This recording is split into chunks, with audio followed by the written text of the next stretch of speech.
আমাদের যতগুলো দুর্বল কোষ আছে যেগুলো আমাদের বার্ধক্য বাড়ায় সেগুলো ধ্বংস হয়ে যায় যখন আমরা রোজা থাকি। সেরিতে আমাদেরকে কমপ্লেক্স কার্বোহাইড্রেট খেতে হবে। অনেকে বলতে পারবে ভাই খেজুর তো মিষ্টি, না, খেজুর মিষ্টি হলো খেজুরের গ্লাইসেমিক ইন্ডেক্স অনেক কম, খেজুরে প্রচুর পরিমাণে ফাইবার থাকে। সেরিতে ভাত দিয়ে অন্য কোনো কার্বোহাইড্রেট খাবো না, ভাত দিয়ে আলু ভাজি, ভাত দিয়ে আলু এটা খাবো না, অবশ্যই প্রোটিন রাখবো এখানে। যতই বলুক রমজান মাসে ইলেকট্রোলাইট ড্রিঙ্কস পান করুন, কোনো দরকার নাই, আমি সাদা পানি পান করবো। প্রতি 3-4 দিন পর পর যদি আমি একদিন ভাজা পোড়া খাই তাহলে আপনার বডিতে ইম্প্যাক্ট পড়বে না। আমি নিজেই জিলাপি, বেগুনি, তারপরে আরো যত ধরনের খাবার আছে সবই খাই। বরকতময় শরবত আমরা রমজান আসলে দেখি, লাল পানি, এটার কোনো উপকার নাই। রোজা ভাঙবো সাদা পানি দিয়ে, নট স্যালাইন। স্যালাইনও খাওয়া যাবে না। যারা ওজন বাড়তে চায় তারা ডিনার করবে, ডিনারে অবশ্যই খাবে। যারা কমাতে চায় তারা ডিনারটাকে অ্যাভয়েড করবে। রোজা রাখার সাথে অর্থাৎ 16 ঘন্টা 17 ঘন্টা না খাওয়ার সাথে ওজন কমা বাড়ার সম্পর্ক নাই। সম্পর্ক হচ্ছে বাকি যে 6-7 ঘন্টা আপনি খাবার খাওয়ার টাইম পেলেন, ওই টাইমটাতে আপনি কি খাচ্ছেন সেটার সাথে আপনার ওজন বাড়বে কি কমবে সেটা সম্পর্ক। ডায়েট অপশন এখানে আপনাদের বডি ওয়েট এবং হাইট যখন দিবেন তখন সারাদিন আপনার কত ক্যালোরি দরকার ওটা দেখিয়ে দেবে। তো যে ব্যক্তিটা এক্সারসাইজ শুরু করেনি, ভাবছে রমজান মাসে শুরু করবো, সে মডারেট এক্সারসাইজ করবে। কেউ যদি আমাকে বলেন ভাই কোন টাইমে করলে বেস্ট রেজাল্ট পাবো, তাহলে হবে তারাবি নামাজের পর। অনেকে তো 12 থেকে 16 ঘন্টা না খেয়ে থাকাকে রোজা মনে করে, কিন্তু আসলে এটা কিন্তু না।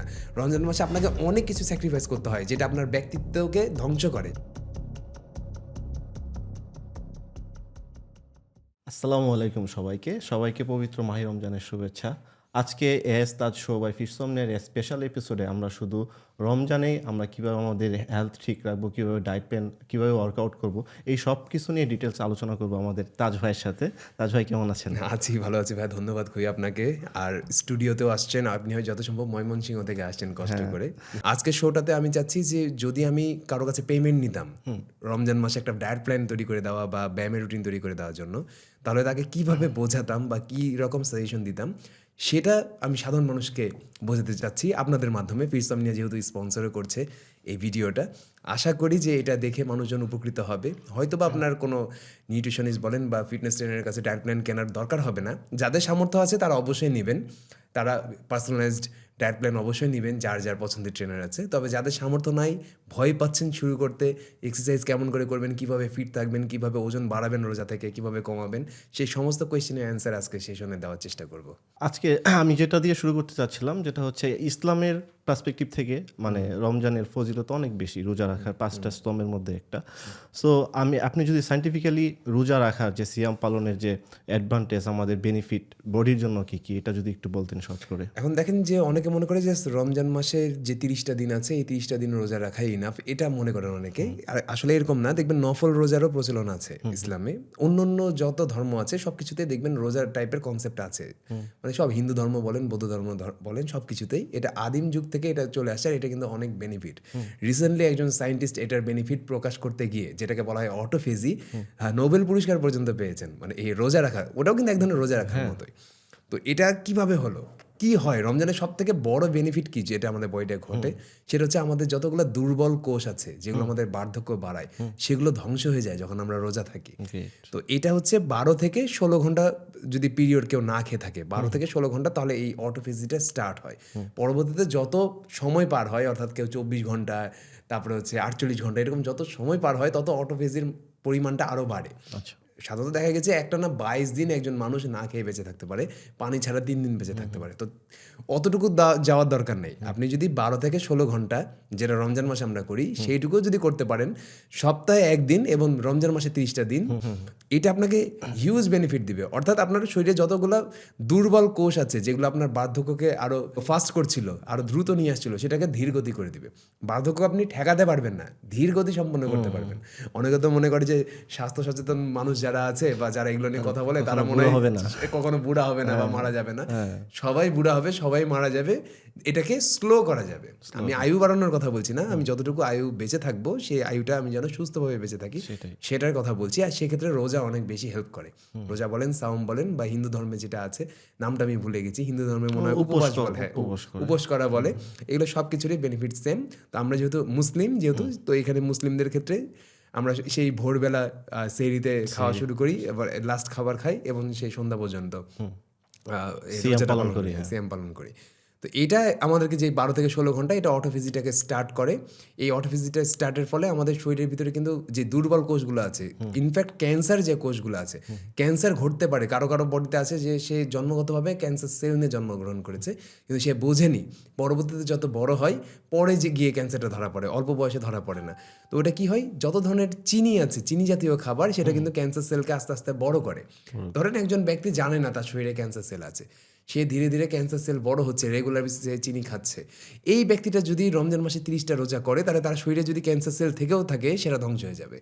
ইনফ্যাক্ট এই ব্যক্তিটা যদি 30টা রোজা করছে, পাশাপাশি প্রতি সপ্তাহে একটা করে নফল রোজা করে, সেক্ষেত্রেও ক্যান্সার সেল ধ্বংস হয়ে যাবে, ক্যান্সার হওয়ার সম্ভাবনা কমে যায়। অর্থাৎ রোজা কত বড় একটা উপকার করছে। ফজিলত, অনেক ফজিলত। এই যে এই অটোফেজি, এটা রমজানের যে এই প্রক্রিয়াটাকে বলা হয় অটোফেজি, এই কোষগুলোকে ভেঙে যাওয়া বা ধ্বংস হয়ে যাওয়া, যেগুলো দুর্বল কোষ।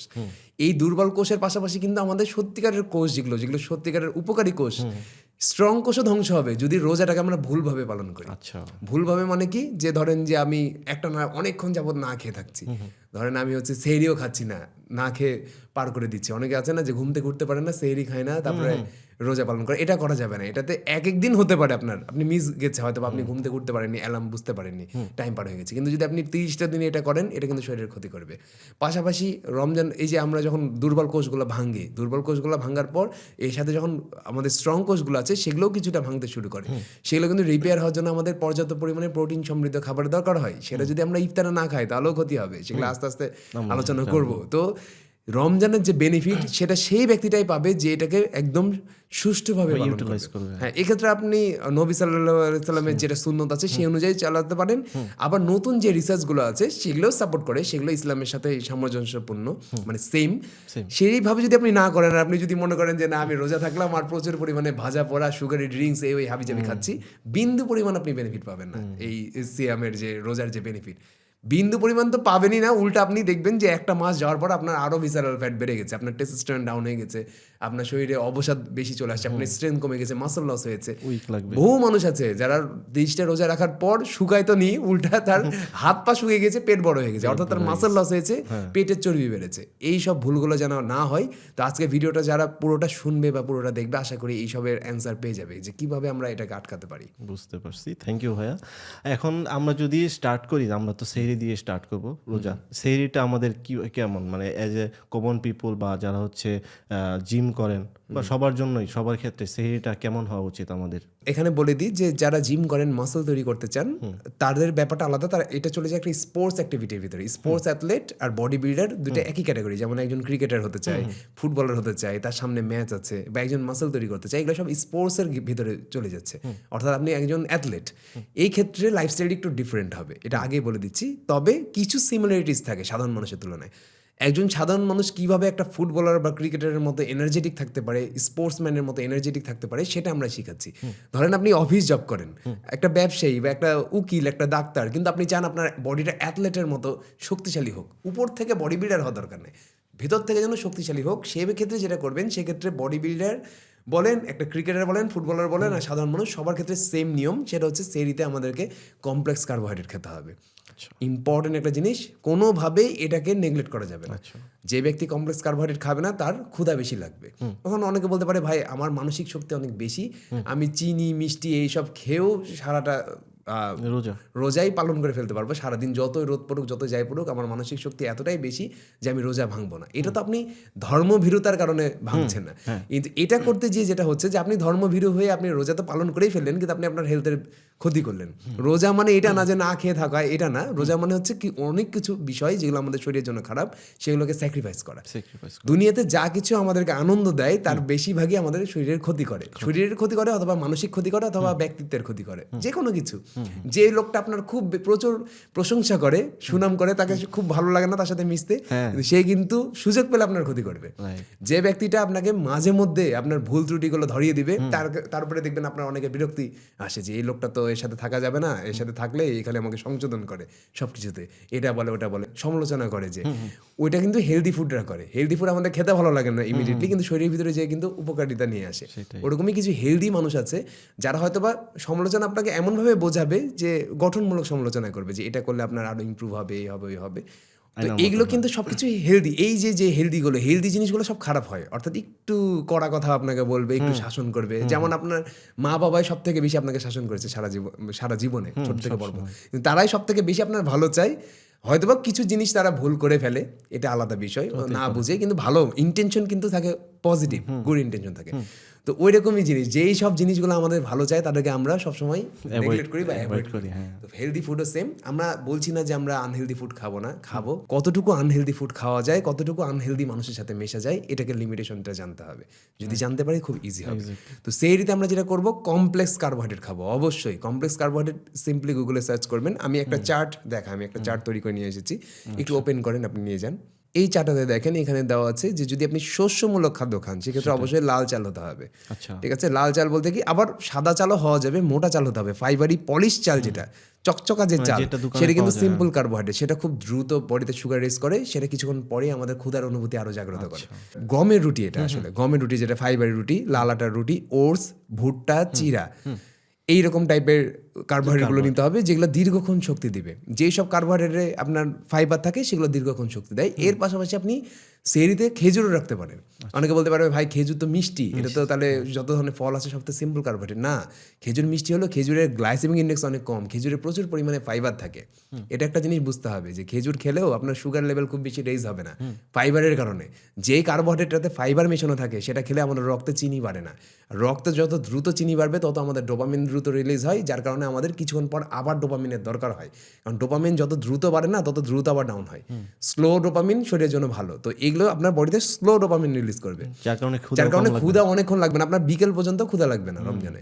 হ্যাঁ, বিকেলের দিকে আপনার শরীর ক্লান্ত হবে, কিন্তু আপনার অনেক আছে না যে সেইরিতে উল্টাপাল্টা খাবার খাই, যে সকাল হতে হতে ক্ষুধা লেগে যায়। রিজনটা হচ্ছে সে এই যে ডোপামিন রিলিজ হয়েছে খুব দ্রুত, এরকম খাবার খায়। তো আমরা কি করবো, এই যে কমপ্লেক্স কার্বোহাইড্রেট, এই শস্যগুলো, এগুলো নিব। তারপরে ডাল টাইপের যে খাবারগুলো আছে, ডাল, যত ধরনের ডাল আছে সবগুলো ডালে আপনি অ্যাড করবেন। সবসময় চেষ্টা করবেন যে ডাল, আবার অনেকে কি করে জাস্ট এক ধরনের ডাল পান, শুধু মসুর ডাল, হ্যাঁ, কিন্তু এক ধরনের ডালে 9টা অ্যামিনো অ্যাসিড থাকে না। কোন একটা খাবারে 9টা অ্যামিনো অ্যাসিড না থাকলে ওই খাবারের প্রোটিন আমাদের শরীর অ্যাবজর্ব করে না, পুরোপুরি অ্যাবজর্ব করে না। ঠিক আছে, তো প্রত্যেকটা ইন্ডিভিজুয়াল ডালে 6টা অ্যামিনো অ্যাসিড, 7টা অ্যামিনো অ্যাসিড, 8টা অ্যামিনো অ্যাসিড এরকম থাকে। কোনো ডালে এই পর্যন্ত একটা ডালও বের হয়নি যে ডালে 9টাই থাকে। মাছ, মাংস, ডিম, দুধে কিন্তু আবার 9টা অ্যামিনো অ্যাসিড থাকে। এটা একটা বুঝতে হবে যে প্রাণীজ যে আমিষগুলো আছে এটার বেনিফিট এটাই যে একটাতে সব অ্যামিনো অ্যাসিড চলে আসে। ডালের ক্ষেত্রে যেটা করবেন যে 4-5 রকমের ডাল মিক্স করে খাবেন, এবং ডালের পানি খেয়ে অনেকে উঠে যায়। ডালের মূল প্রোটিন যেটা পানিতে কিন্তু থাকে, ভিটামিন, অন্য নিউট্রিয়েন্ট থাকে ডালে, কিন্তু প্রোটিন থাকে যেটা, অ্যামিনো অ্যাসিড যেটা থাকে সেটা হচ্ছে ডালের মূল অংশে। তো ডালটাকে ঘন করবেন এবং ডালের মূল অংশটাও খাবেন, এটা কিন্তু সবসময় মাথায় রাখবেন। এটা যে শুধুমাত্র রমজানে করবেন তা না, সারা বছরই। তবে রমজানে সেইরিতে এই ডাল থাকলে খুব ভালো। এই ডালটা প্রোটিন ও ফাইবার সমৃদ্ধ হবে, ফাইবার থাকলে সেটা দীর্ঘক্ষণ আমাদের শরীরে শক্তি যোগাবে। তারপরে যে মিষ্টি আলু আছে, কচু আছে, লাল আলু আছে, যে কোনো ধরনের সবজি আছে, এগুলো আমরা সেহরিতে রাখবো, সবজিমূলক খাবার। তারপরে হচ্ছে কাঁচা কলা, এখানে বলা হয়েছে অনেকে কাঁচা কলা নাও খেতে পারে, কাঁচা কলা খেতে অনেকের সমস্যা হতে পারে। কাঁচা কলা সবজি বানিয়ে আপনি খেতে পারেন, অথবা আদা পাকা কলা, যেটা ধরেন কেবল পাকছে, ওই কলাতে রেজিস্ট্যান্স স্টার্চ অনেক বেশি পরিমাণে থাকে। এই রেজিস্ট্যান্স স্টার্চ কিন্তু আমাদের শরীরের পেটের ভিতরে যে গুড ব্যাকটেরিয়াগুলো আছে সেগুলোর খাবার। এটা খেলে কিন্তু আমাদের পেট অনেক, আমাদের গ্যাসের সমস্যা হবে না। অনেকে দেখা যায় যে রমজান মাসে খুব গ্যাসের সমস্যা হয়, এই কাঁচা কলা, যেটা আধা পাকা কলা, সেটা খেলে তার শরীরে, তার পেটে গ্যাসের সমস্যা হবে না। এবং কুমড়া, গাজর, শিম, লাউ, অর্থাৎ এক কথায় সবজি।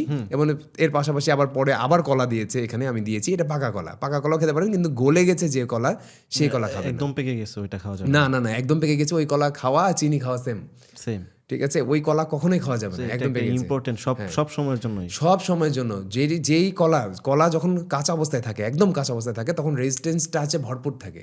কার্বোহাইড্রেট তো থাকেই, ওর ভিতরে এত বেশি রেজিস্ট্যান্সটা থাকে যে ওই কার্বোহাইড্রেট খেলে আপনার ওরা ফ্যাট বার্ন হবে।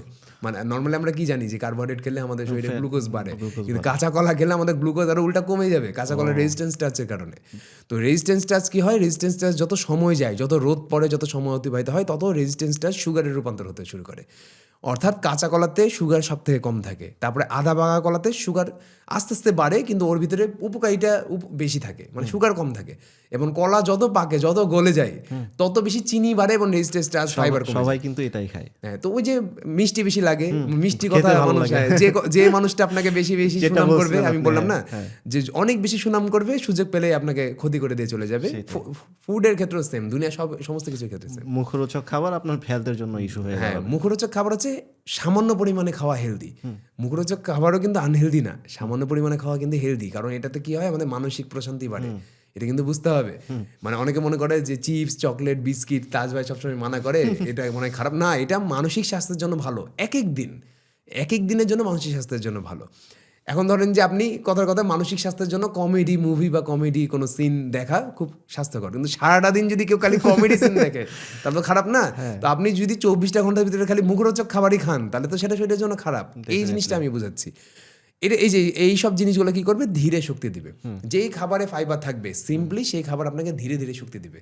মানে কার্বোহাইড্রেট, যেটা কমপ্লেক্স কার্বোহাইড্রেটের যে সুগারের চেইন, সেটা দীর্ঘ হয়, লম্বা হয়, সেটা আস্তে আস্তে আস্তে আস্তে ভাঙে এবং শরীরে আস্তে আস্তে আস্তে সুগার প্রোভাইড করে।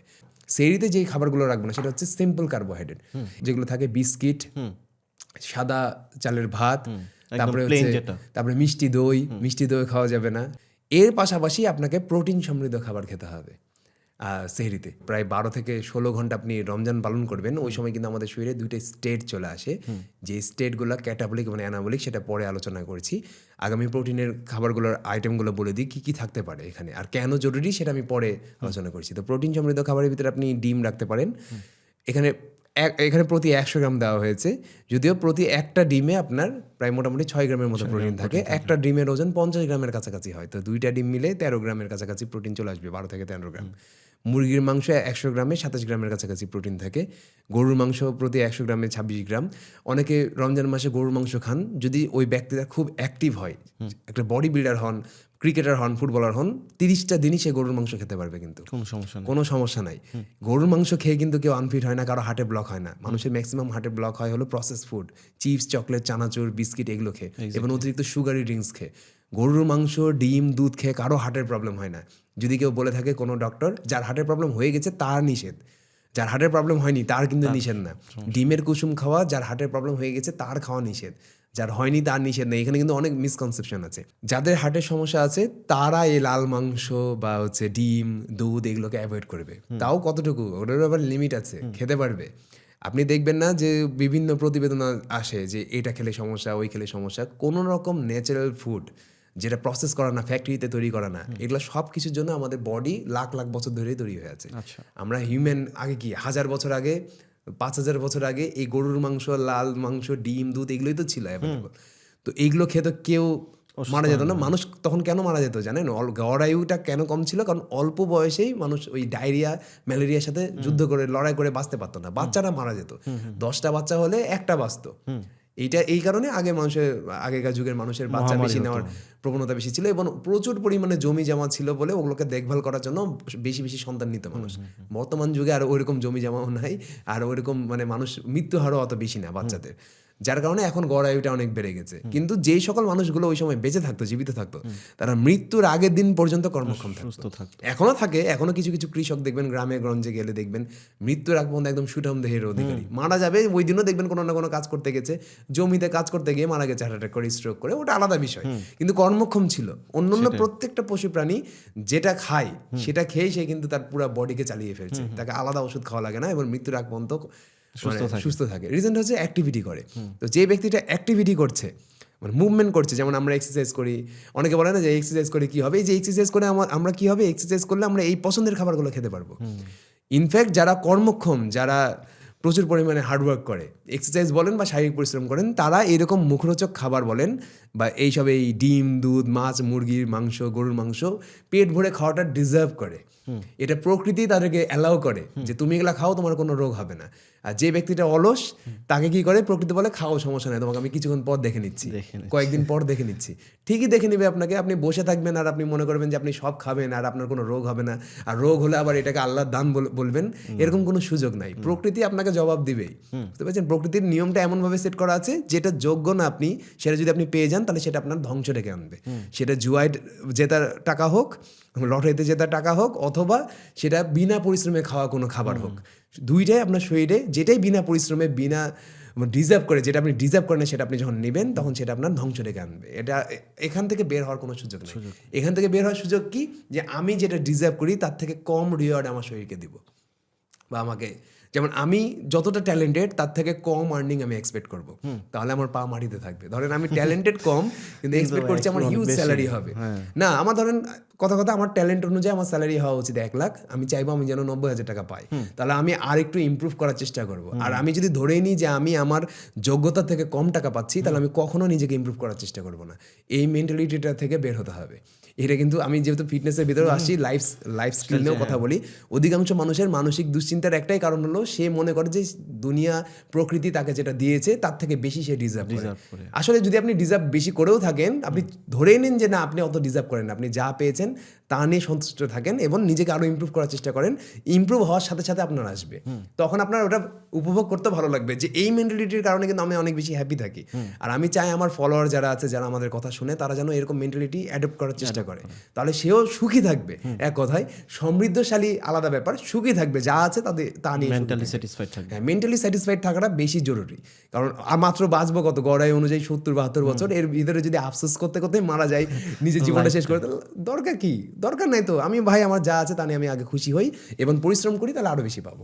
তো এখানে আসি হচ্ছে যে এইসব খাবারগুলো দেওয়া আছে প্রোটিনের সোর্স, মসুরের ডাল, মুগ ডাল, যেগুলো আগেই বললাম, ছোলা ঢোকাতে পারেন সেরিতে, যেটা আমরা নর্মাল টাইমে যারা অ্যাথলেট আছে, ব্যায়াম করেন, তারা ছোলা খান প্রচুর পরিমাণে। ছোলাতে প্রচুর ফাইবার থাকে, এই ফাইবার আবার পেটের গুড ব্যাকটেরিয়ার খাবার। চীনাবাদাম, কাঠবাদাম, তিল, ওটস এবং হচ্ছে চাল। আবার অনেকে চিয়া সিড খান, যত ধরনের সিড আছে, সিসেমি সিড খান, এগুলো আপনারা খেতে পারেন, কোনো সমস্যা নেই। এগুলো হচ্ছে আপনার প্রোটিনও দিবে আপনাকে, আবার প্রচুর পরিমাণে ফাইবার দিবে। এটা গেল হচ্ছে আপনার সেহরিতে প্রোটিনের সোর্স, ফাইবার এবং প্রোটিন। এর পাশাপাশি হেলদি ফ্যাটও আপনার চলে আসছে, যে দুধ, ডিম থেকে হেলদি ফ্যাট আসছে, এবং হচ্ছে যে তিল যেগুলো আছে বা সিসেমি সিডস আছে, এগুলো থেকে হেলদি ফ্যাট আসছে, প্লাস বাদাম থেকে হেলদি ফ্যাট আসছে। তাহলে আপনার বডিতে নিউট্রিশনের অভাব হলো না। কেন এগুলো দরকার? দুইটা স্টেট হয় আমাদের বডিতে, একটা হচ্ছে ক্যাটাবলিক এবং একটা হচ্ছে অ্যানাবলিক। আমাদের যে মেটাবলিজম আছে না, এই মেটাবলিজম দুইটা ওয়েতে কাজ করে, একটা হচ্ছে অ্যানাবলিজম, একটা হচ্ছে ক্যাটাবলিজম। এখন দেখেন যে অ্যানাবলিজমটা কি? অ্যানাবলিজমটা হচ্ছে নতুন কোনো সেল তৈরি হবে, নতুন কোনো কোষ তৈরি হবে, বিল্ড হবে, এটাকে বলা হয় অ্যানাবলিজম। ক্যাটাবলিজম হচ্ছে পুরাতন কোনো কোষ ধ্বংস হবে। এখন সমস্যা হচ্ছে অ্যানাবলিজম এবং ক্যাটাবলিজমের ভিতরে যে পার্থক্যটা করে দেয় সেটা হচ্ছে আমাদের খাদ্যাভ্যাস এবং লাইফস্টাইল। অ্যানাবলিজম এবং ক্যাটাবলিজম কিন্তু সারাদিন যাবৎ ঘটতে থাকে আমাদের শরীরে। অ্যানাবলিজম কখন বেশি ঘটে? যখন আমাদের পেট পূর্ণ থাকে, মানে আমরা কোনো একটা খাবার খেলাম, খাবার খাওয়ার সাথে সাথে আমাদের শরীরে অ্যানাবলিক প্রসেস চালু হয়ে যায়। এই অ্যানাবলিক প্রসেস হচ্ছে এই সময় হয় আপনার মাসল তৈরি হবে অথবা আপনার ফ্যাট তৈরি হবে। ফ্যাট মানে ট্রাইগ্লিসারাইড, মানে যেটা স্বাস্থ্যকর ফ্যাটও হতে পারে, অস্বাস্থ্যকর ফ্যাটও হতে পারে। অধিকাংশ ক্ষেত্রে মানুষের অস্বাস্থ্যকর ফ্যাটই তৈরি হয় বেশি। এই অ্যানাবলিজম পজিটিভলি কখন তৈরি হবে? যখন আপনি আপনার শরীরে কমপ্লেক্স কার্বোহাইড্রেট, হেলদি ফ্যাট এবং হচ্ছে প্রোটিন দিবেন, তখন আপনার শরীরে অ্যানাবলিক স্টেটে চলে যাবে, তখন আপনার শরীর মাসলকে তৈরি করবে। কখন মাসল তৈরি করবে? যখন আপনি মাসলের চির ধরিয়েছেন, অর্থাৎ মাসলের কোষে ফাটল ধরিয়েছেন কোনো একটা ফিজিক্যাল পরিশ্রমের মাধ্যমে, তখন অ্যানাবলিক স্টেটটা পুরো পজিটিভ স্টেটে থাকে, শুধুমাত্র মাসল তৈরি হয় বা মাসলের গঠন হয়, পজিটিভ সেলগুলোর গঠন হয়, খারাপ সেল তৈরি হয় না। ক্যাটাবলিক স্টেট আবার কি কখন হয়? যখন আমরা একটানা দীর্ঘক্ষণ না খেয়ে থাকি। এটা বিশেষ করে হয় হলো সকালবেলা নাস্তা করার আগ পর্যন্ত। রাত্রেবেলা আমরা যে লাস্ট খাবার খাই, ধরেন রাত 10টা-11টায়, তারপরে যদি সকাল 7টা-8টার সময় যারা নাস্তা করে, ওই যে রাত 10টায় লাস্ট খাবার খেলাম এবং সকাল 7টা-8টা যেতে যেতে আমাদের শরীর সেই 7টা-8টা পর্যন্ত যেতে যেতে ক্যাটাবলিক স্টেটে চলে যায়। এই ক্যাটাবলিক স্টেটে যাওয়ার মানে হলো আমাদের শরীর তখন হয় পেশি লস করছে, অথবা চর্বি লস করছে, অথবা দুইটাই লস করছে। তো যে ব্যক্তিটা ধরেন সকালবেলা প্রোটিন সমৃদ্ধ খাবার খেলো, অর্থাৎ শরীরে অ্যামিনো অ্যাসিড দিল, কমপ্লেক্স কার্বোহাইড্রেট খেলো এবং হচ্ছে হেলদি ফ্যাট খেলো, সেই শরীরে শুধুমাত্র দুর্বল কোষগুলো আর খারাপ যে ফ্যাট সেলগুলো আছে সেগুলো লস হবে। এটাকে বলা হয় ক্যাটাবলিজম। আচ্ছা, কিন্তু যে ব্যক্তিটা ধরেন সকালবেলা রুটিতে আলু ভাজি খাচ্ছে, সকাল মানে নর্মাল টাইমের কথা বলছি আমি, এটা রমজানের কথা বলছি না এখন, সেই ব্যক্তিটার কী হবে? ক্যাটাবলিজম সেই ব্যক্তিটারও ঘটেছে, কিন্তু সেই ব্যক্তিটার ক্যাটাবলিজমের কারণে যেই মাসল লসটা হয়েছিল সেটা রিপেয়ার হওয়ার সুযোগ পেল না। সে তো জাস্ট কার্বোহাইড্রেট দিল, প্রোটিনটা ঢুকলো না তার বডিতে। তো কি হলো? যে তার মাসল আস্তে আস্তে আস্তে আস্তে কমবে। এটা বছর পর বছর যাবে, যত বছর যাবে তত আস্তে আস্তে দুর্বল হবে। তারপর একটা বয়স 35-40-এর পর দেখবে হাড়ে ব্যথা হচ্ছে, মাংসপেশিতে ব্যথা হচ্ছে, একদম দুর্বল হয়ে গেছে, শরীরে শক্তি কমে গেছে। সেম বয়সের একটা মানুষ, যে ব্যক্তিটা ঠিকঠাক মতো খাবার খেয়েছিল এবং শারীরিক পরিশ্রম করেছিল, সেই ব্যক্তিটা দেখবেন ক্যাটাবলিজম যেটা পজিটিভলি ঘটেছিল, অর্থাৎ তার যে জাস্ট ফ্যাট লস হয়েছিল এবং পেশিগুলো ঠিক ছিল, সেই ব্যক্তিটা দেখবেন কর্মক্ষম আছে। এই যে গ্রামে যে মানুষগুলো আমরা দেখি না, এরা কিন্তু দেখবেন যে সকালবেলা ওই শাকসবজি খাবে, নর্মাল খাবার খাবে। আমি তো একটা গ্রামের মানুষের, আপনিও গেছিলেন আমার সাথে, ফারুক ভাই, ওনার রিভিউ করেছিলাম, উনি প্রত্যেকদিন সকালে 2টা কুসুম সহ ডিম খান। এই যে এই ব্যক্তিটা কেন এত কর্মক্ষম বা কেন তার মাসলগুলো এত সলিড, রিজন হচ্ছে তার শরীরে শুধু ফ্যাটগুলো ক্যাটাবলিজমের মাধ্যমে ধ্বংস হয়, মাসল ধ্বংস হয় না, কারণ সে তো প্রোটিন দিচ্ছে সকালবেলা, সে কিন্তু নিউট্রিশন সম্পর্কে কিচ্ছু জানে না। আপনি একটা শহরের শিক্ষিত মানুষের কাছে যাবেন, সে দেখবেন প্রোটিন কি ক্যালোরি কি এগুলো বুঝে না। বোঝাটা জরুরি না, কিন্তু এটা এতটুকু তো জানা জরুরি যে ডিম, দুধ, মাছ, মাংস যেগুলো আমরা শুনে এসেছি ছোটবেলায়, আমরা ক্লাস 6-7 পড়েছি, সেগুলো তো কোনো একটা গুরুত্ব আছে, এমনি এমনি তো আমরা পড়িনি। আমি একটা বাইক কিনেছি, কার কিনেছি, সেই কারটা কোন তেলে সব থেকে ভালো সার্ভিস দিবে, কোন তেলে সব থেকে ভালো চলবে, মাইলেজ দিবে, সেটা আমাকে জানতে হবে না? এটা তো বেসিক নলেজ আপনার। আপনি যদি সুস্থ থাকেন তাহলে এটা অর্থনীতিতে অনেক বড় ডেভেলপমেন্ট আনে। আমি চাই আমার দেশের মানুষজন নিজের শরীরের প্রতি যত্ন নিক, ও পাগল যেন না হয়ে যায় শরীরের পিছনে, অনেকে তো আছে আবার পাগল শরীরের পিছনে, ওটা আমি বলছি না। এতটুকু যত্ন নিক যেন তার একটা বয়স, যে বয়সে তার ইনভেস্টমেন্ট করার বয়স, তার দৌড়িয়ে কাজ করার বয়স, পরিশ্রম করার বয়স, ওই বয়সে যেন সে মেডিকেলে না যায়, ওই বয়সে যেন সে তার পুরো ব্রেন, তার এনার্জি, তার অর্থ, রিসোর্স যা কিছু আছে সব কিছু যেন নতুন একটা ব্যবসা, নতুন একটা কর্মসংস্থান সৃষ্টি করার পেছনে ব্যয় করে। আপনি চাকরিজীবী হতে পারেন, কোনো সমস্যা নেই। চাকরি করার পর 60 বছর বয়সে আপনি রিটায়ারমেন্টে গেছেন, 60 বছর বয়সে যদি আপনার হেলথ ভালো থাকে, প্রপার থাকে, তাহলে আপনি ওই রিটায়ারমেন্টের যে বাকি টাকা আছে ওটা দিয়ে কোনো একটা মুদিখানা দোকান হলেও খুলতে পারেন নিজের এলাকাতে, যেটাতে একটা লোক চাকরি করবে। যদি আপনার ওই সময় রোগ আসে, কিডনির রোগ হয়, হার্টের রোগ হয়, মানে ধরেন অস্বাস্থ্যকর জীবনযাপন করেছেন, যে কিডনি, হার্ট, ডায়াবেটিস এগুলো নিয়ে পড়ে আছেন, তখন আপনি কি করবেন যে না আমি ওই টাকা এখন আর নিজের পেছনে ব্যয় করবো, আমি কেন ব্যবসা ওপেন করবো, আমি তো নিজেই চলতে পারছি না। যে ব্যক্তি নিজেরই উপকার করতে পারছে না, সেই অপরের উপকার কি করে করবে? তখন তো আপনি আপনার টাকা নিজের পেছনে খরচ করবেন না। তো এটা কি করছে? এটা তো আমাদেরকে ব্যাকওয়ার্ড নিয়ে যাচ্ছে। যে এক জাতি যত বেশি মেডিকেলের উপরে, মেডিকেলের পেছনে, মেডিসিনের পেছনে টাকা খরচ করবে, সে জাতি তত বেশি বিজনেস থেকে পিছিয়ে পড়বে, অর্থনীতি থেকে দূরে চলে যাবে, আর তত বেশি গরিব থাকবে। হেলথ হচ্ছে সব থেকে বেশি ইম্পর্টেন্ট জিনিস। হেলথ ঠিক থাকলে বুস্ট আপ হয় সব কিছুতে। এই জন্য আমি এইভাবে বলছি, মাঝে মধ্যে টপিকের বাইরে চলে যাই, কিন্তু আসলে মানুষের বোঝা উচিত যে আসলে কেন এগুলো জরুরি। তো আমরা কি করব, যে সকালবেলা হচ্ছে আমরা এই আমাদের শরীরে যেন পজিটিভ ক্যাটাবলিজম ঘটে, আমাদের যেন মাসল লস না হয়। মাংসপেশি নারী এবং পুরুষ দুইজনের খুবই গুরুত্বপূর্ণ।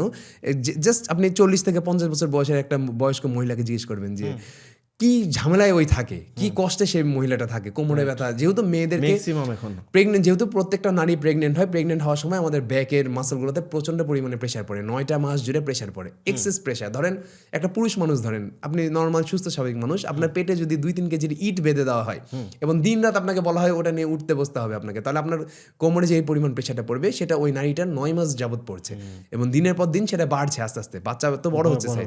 তো সেই প্রেশারটাকে যখন বাচ্চাটা হয়ে গেল, তারপরে তো তাকে রিকভারি করার জন্য কিছু এক্সারসাইজ করতে হবে, মুভমেন্ট করতে হবে, সেটা তো আমরা বন্ধ করে দিচ্ছি। যে অসচেতনতার কারণে অনেকে বন্ধ করি, অনেকে খামখেয়ালি পূর্ণভাবে আমরা বন্ধ করে দিই, যে কি দরকার এখন ফিট হয়ে। ফিটনেস তো জাস্ট লুকের খেলা না ভাই, এটা আপনি 30 বছর, 40 বছর, 50 বছর বয়সে আপনি আপনার লাইফ এনজয় করবেন না কোমরে হাঁটুতে হাত দিয়ে বসে থাকবেন, এটা ডিপেন্ড করে আপনার 30 বছর বয়সের অভ্যাসই। জাস্ট সিম্পল একটা চয়েসের উপরে ডিপেন্ড করে আপনি ওই সময় কেমন থাকবেন।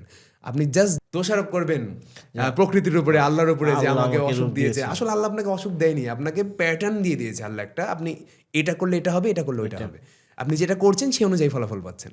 তো এটাই আমাদেরকে বুঝতে হবে। তো আমরা কি করব, যে নারী হোক পুরুষ হোক, সবাই নিজের যে মাসলটা আছে সেটাকে প্রিজার্ভ রাখার জন্য যা করা লাগে সব করতে হবে।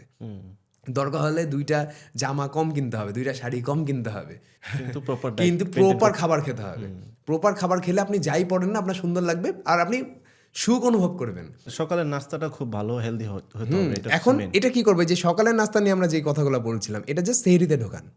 সকালে যেহেতু আমরা নাস্তা করছি না এখন, সকালে যে ওই যে কার্বোহাইড্রেট দিয়ে আমরা কার্বোহাইড্রেট খাবো না, অর্থাৎ রাত্রেবেলা আমরা সেহরিতে ভাত দিয়ে অন্য কোনো কার্বোহাইড্রেট খাবো না, ভাত দিয়ে সবজি, এক ধরনের কার্বোহাইড্রেট, ভাত দিয়ে আলু ভাজি, ভাত দিয়ে আলু, এটা খাবো না, অবশ্যই প্রোটিন রাখবো এখানে। এবং আমাদের সুস্থ থাকার জন্য প্রত্যেকটা মানুষের প্রতি 1 কেজি বডি ওয়েটের পেছনে 1 গ্রাম করে প্রোটিন দরকার, আইডিয়াল বডি ওয়েটের পেছনে। অর্থাৎ ধরেন কারো ওজন, কেউ বলতে পারে ভাই আমার ওজন তো 200 কেজি, আমার কি 200 গ্রাম প্রোটিন লাগবে? না, আপনার উচ্চতা অনুযায়ী কত ওজন হওয়া উচিত সেটা একটা চার্ট আছে, আমি ভিডিওতে দেখিয়ে দিচ্ছি। ওই উচ্চতা অনুযায়ী যত ওজন, ধরেন আপনার 5 ফিট 8 উচ্চতা, আপনার উচ্চতা কত? 5 ফিট 8। 5 ফিট 8 অনুযায়ী আপনার সর্বোচ্চ 75 থেকে 77 এরকম ওজন থাকা উচিত, এর উপরে যাওয়া উচিত না সর্বোচ্চ। তো আপনি দেখবেন যে 77 গ্রাম প্রোটিন আপনার হচ্ছে কিনা কমপ্লিট। এটা হচ্ছে not for muscle building. Muscle building এর জন্য 1.5 থেকে 2 গ্রাম। যারা মাসল বাড়াতে চায় ডাবল। হ্যাঁ, তাদের হচ্ছে প্রতি 1 কেজি আইডিয়াল ওয়েটের বিপরীতে 2 গ্রাম প্রোটিন। যারা বলছে যে না ভাই আমি সুস্থ থাকতে চাই, আমি আমার কর্মক্ষমতা বাড়াতে চাই, আমার মাসলের দরকার না, আমি কোনো ফিটনেস মডেল না, যেটা হওয়া উচিত, মানে যেটাই সবার টার্গেট হওয়া উচিত, যে আমি আমার যেটা ব্যক্তিগত প্রফেশন সেখানে যেন আমি সর্বোচ্চটা দিতে পারি, সেটার জন্য 1 গ্রাম প্রোটিন আপনার লাগবেই। কারণ প্রোটিন যে ব্যক্তি কম খাবে তার কার্বোহাইড্রেট খাওয়ার পরিমাণ বেড়ে যাবে, ওভারডোজ হয়ে যাবে।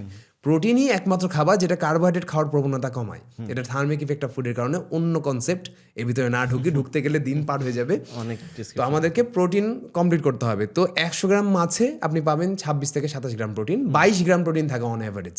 কোনো কোনো মাছে বেশি থাকে, সামুদ্রিক মাছে বেশি থাকে। 100 গ্রাম মুরগির মাংসে 27 গ্রাম প্রোটিন থাকে, 25 থেকে 27 গ্রাম। তো দেখেন যে আপনার যে সেহরিতে খাচ্ছেন, সেহরি এবং ইফতার এবং রাত্রের ডিনার মিলে আপনার ওই যে 70 গ্রাম 75 গ্রাম প্রোটিন হচ্ছে কিনা এটা মেপে দেখতে হবে। যদি না হয় তাহলে আপনি হেলথ প্রবলেমে পড়বেনই। আপনি যতই জেনেটিক্যালি ব্লেসড মানুষ হন, আজকে পড়বেন না, 30 বছর বয়সে পড়বেন না, 40-এ গিয়ে হলেও পড়বেন। কারণ আমাদের বডির প্রত্যেকটা অর্গান, আমাদের হার্ট থেকে শুরু করে ভিতরে যা কিছু আছে সব প্রোটিন দিয়ে তৈরি। এই প্রোটিন যত বেশি ল্যাক হবে তত বেশি কি হবে জানেন? হার্ট তো খুব গুরুত্বপূর্ণ অঙ্গ না আমাদের, তখন কি হবে? মাংসপেশির, পায়ের যে মাংসপেশি আছে, হাতের আঙ্গুলে যে মাংসপেশি আছে, ঘাড়ের যে মাংসপেশি আছে, এগুলো ক্ষয় হতে শুরু করবে হার্টটাকে প্রিজার্ভ রাখার জন্য, বা যেগুলো গুরুত্বপূর্ণ অর্গান, ব্রেনটাকে প্রিজার্ভ রাখার জন্য।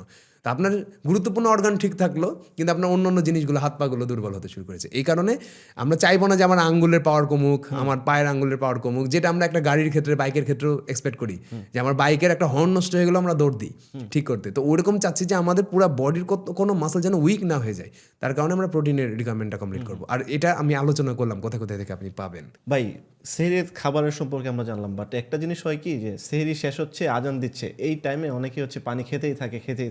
দেখা যায় পরে হচ্ছে শুইছে, ঘুমাতে পারছে না ঠিক মতো। আমার আম্মু এটাও করে সামটাইমস। সো এটা কতটুকু পানি খাওয়া উচিত আসলে? না, দেখেন যে পানি খাবার খাওয়ার পরপরই পানি খাওয়াটা ঠিক না, সাথে সাথে এটা খাওয়া ঠিক না। অনেকে দেখা যায় যে একদম লাস্ট মোমেন্টে ঘুম থেকে ওঠে এবং সে মনে করে যে আজানের আগ পর্যন্ত যত পানি খাওয়া যায় তত ভালো। আসলে সেরকম না। পানির পিপাসা আপনার লাগবে না যদি আপনি অতিরিক্ত নোনতা কোনো খাবার না খান। 1 চা চামচ লবণে প্রায় 2360 মিলিগ্রামের মতো সোডিয়াম থাকে। ধরে নিচ্ছে অন অ্যাভারেজ 2400 মিলিগ্রাম সোডিয়াম থাকে। এই 2400 মিলিগ্রাম সোডিয়াম আমাদের বডিতে 4 লিটার পানি জমিয়ে রাখে, অর্থাৎ ডিমান্ড করে পানি। তো যে ব্যক্তিটা ধরেন নোনতা খাবার খেলো না, তার বডিতে এই পানির ডিমান্ডটা কমে যাবে। আর যে ব্যক্তি প্রচুর পরিমাণে, আমি কিছুক্ষণ আগে বলছিলাম যে ব্যক্তি নোনতা কোনো খাবার খেলো, অর্থাৎ চানাচুর খাচ্ছে, চিপস খাচ্ছে বা প্রসেস ফুড খাচ্ছে, সেহরিতে প্রসেস ফুড খাচ্ছে, অথবা কোনো একটা খাবার খাচ্ছে যেখানে প্রচুর পরিমাণে লবণ মেশানো আছে অতিরিক্ত। রান্নায় যে পরিমাণ লবণ দিই সেটা কিন্তু সমস্যা না, সেটা কিন্তু আমাদের শরীরের জন্য উপকারী। অনেকে আবার মনে করে যে লবণ খেতে মানা করলো তাজ ভাই পুরাই লবণ বাদ দিই না, এটা এক্ষেত্রে আবার হিতে বিপরীত হবে। মেটাবলিক, আমাদের থাইরয়েডের যে গ্ল্যান্ড, সেটা কিন্তু আয়োডিন ছাড়া ঠিক থাকে না। আয়োডিন যদি কারো বডিতে কমে যায় তাহলে থাইরয়েড গ্ল্যান্ড নষ্ট হয়ে যাবে। নষ্ট মানে কি, উল্টাপাল্টা ভাবে কাজ করবে, তখন হরমোনাল ইমব্যালেন্স ঘটে। এই কারণে নোনতা খাবার খাওয়া যাবে, মানে যতটুকু আমরা তরকারিতে দিচ্ছি ততটুকুই, আয়োডিন যুক্ত লবণ নেওয়া যাবে না, এক্সট্রা দরকার নাই। এক্সট্রা কোনো নোনতা বিস্কিট, নোনতা কোনো খাবার, চানাচুর বিশেষ করে চিপস, এগুলো আমরা খাবো না। হচ্ছে প্লেটেও নিয়ে নেয় লবণ। এই যে এই নোনতা লবণ, এই খাবারগুলোতে যে লবণ থাকছে, এই লবণটা তো আমাদের শরীরে ঢুকলো। 2000 প্রতি 1 চা চামচ লবণে 2400 মিলিগ্রাম সোডিয়াম থাকে। এই সোডিয়াম 4 লিটার পানি ডিমান্ড করবে পরের দিন সকালে। তো পানি তো আপনি পান করছেন না, কিন্তু আপনার বডি, আপনার ব্রেন বারবার বডিকে সিগন্যাল দিবে যে একে পানি দাও, পুরো বডিতে পানি দরকার। তখন যে পিপাসার অনুভূতি হয়। তো যে ব্যক্তি নোনতা খাবার খেলো না, তার অত পরিমাণে পানি পান করার দরকার নাই। আপনি দেখবেন যে ইফতারের পর থেকে শুরু করে, ইফতারের আধা ঘন্টা পর, মানে খাবার খাওয়ার পর থেকে শুরু করে সেহরির আগ পর্যন্ত আপনার প্রতি 9 কেজি ওজনের বিপরীতে, আপনার শরীরের প্রতি 9 কেজি ওজনের বিপরীতে 1 গ্লাস পানি, অর্থাৎ 250 মিলিগ্রাম পানি খাওয়া হচ্ছে কিনা। বাসাতে যে গ্লাস আছে সেই গ্লাস পানি, অনেকে আবার লিটার মনে করে, আমি 1 লিটার পানি বলিনি, 1 গ্লাস পানি বলেছি। 250 মিলিগ্রাম পানি পান করা হচ্ছে কিনা, এটা হচ্ছে মিনিমাম অ্যামাউন্ট। যে ব্যক্তিটা সাধারণ মানুষ, হার্ড ওয়ার্কার না, কিন্তু যে ব্যক্তিটা আবার সারাদিন যাবত, অনেক আছে না রিক্সাওয়ালাও এই ভিডিওটা দেখতে পারে, অনেক কৃষক দেখতে পারে যারা পরিশ্রম করে, তাদেরকে আরেকটু পানির পরিমাণ একটু বেশি পান করতে হবে। হ্যাঁ, এবং সেহরিতে সে ব্যক্তিটা যদি মনে করে যে স্যালাইন পান করে নিই সেহরিতেই ভালো হবে, না, দরকার নাই। আপনার যদি স্যালাইন তখনই পান করবেন যদি আপনার ডায়রিয়া হয়। সারাদিন রোদে কাজ করেছেন, তারপর আপনি ফিল করছেন যে ইফতার রোজা থাকা অবস্থাতে আপনার ডায়রিয়া হচ্ছে, তখন আপনি ইফতারে স্যালাইন পান করবেন। আপনার যদি ডায়রিয়া না হয় তাহলে কোনো অবস্থাতেই স্যালাইন পান করবেন না, দরকারই নাই। কোনো ইলেকট্রোলাইট ড্রিঙ্কসও আমরা কিনবো না দোকান থেকে, যতই বলুক রমজান মাসে ইলেকট্রোলাইট ড্রিঙ্কস পান করুন, বিভিন্ন কোম্পানি কিন্তু অ্যাড দেওয়া শুরু করবে রমজান আসার সাথে সাথে। কোনো দরকার নাই। কোনো দরকার নেই। আপনারা যে খাবার খাচ্ছেন না, আমাদের 1500 মিলিগ্রাম লবণ লাগে সারাদিনে একটা সাধারণ মানুষের। একটু পরিশ্রমী মানুষের 3000 মিলিগ্রাম লবণ লাগে। 1 চা চামচ লবণে তো 2400 মিলিগ্রাম লবণ থাকে। তো আপনি ইফতারের পর থেকে যে খাবারগুলো খাচ্ছেন ওখানে কি 1 চা চামচ লবণ নাই? অবশ্যই আছে। ওইটাতে তো আপনার লবণের চাহিদা পূরণ হয়ে গেল, ইলেকট্রোলাইটসের পরিমাণ পূরণ হয়ে গেল। লবণ গেল, সাথে আপনি সাদা পানি পান করবেন। বুঝতে হবে হিসাব না বুঝে এই অমুক দোকানদার বা অমুক কোম্পানি বলে দিল যে ইলেকট্রোলাইট ড্রিঙ্কস পান করুন, আপনার শরীরের জন্য অনেক উপকারী। আসলে না, এটা উল্টা, বেশি হয়ে গেলে শরীরের জন্য আবার ক্ষতিকর হয়ে যাবে। ম্যাক্সিমাম মানুষ টেস্টি স্যালাইন খেতে থাকে হ্যাঁ, ইফতারের সময়। না, এটা করা যাবে না। এটা কিন্তু অনেক বড় ভুল। এইটা করা যাবে না। বডিতে অনেক বেশি পানি জমবে, যেটা পরবর্তীতে কিডনির উপর প্রেশার ফেলবে। 1 মাস রোজা রাখাতে কোনো সমস্যা হবে না। কিন্তু কেন ভাই, আমার যেটা শরীরের দরকার নেই ওটা আমি কেন দেবো? যেটা আমার শরীরের দরকার সেটা আমি দিই। আমি সাদা পানি পান করবো রমজানে, এবং অন্যান্য খাবার থেকে যে লবণ আসছে সেটাই যথেষ্ট।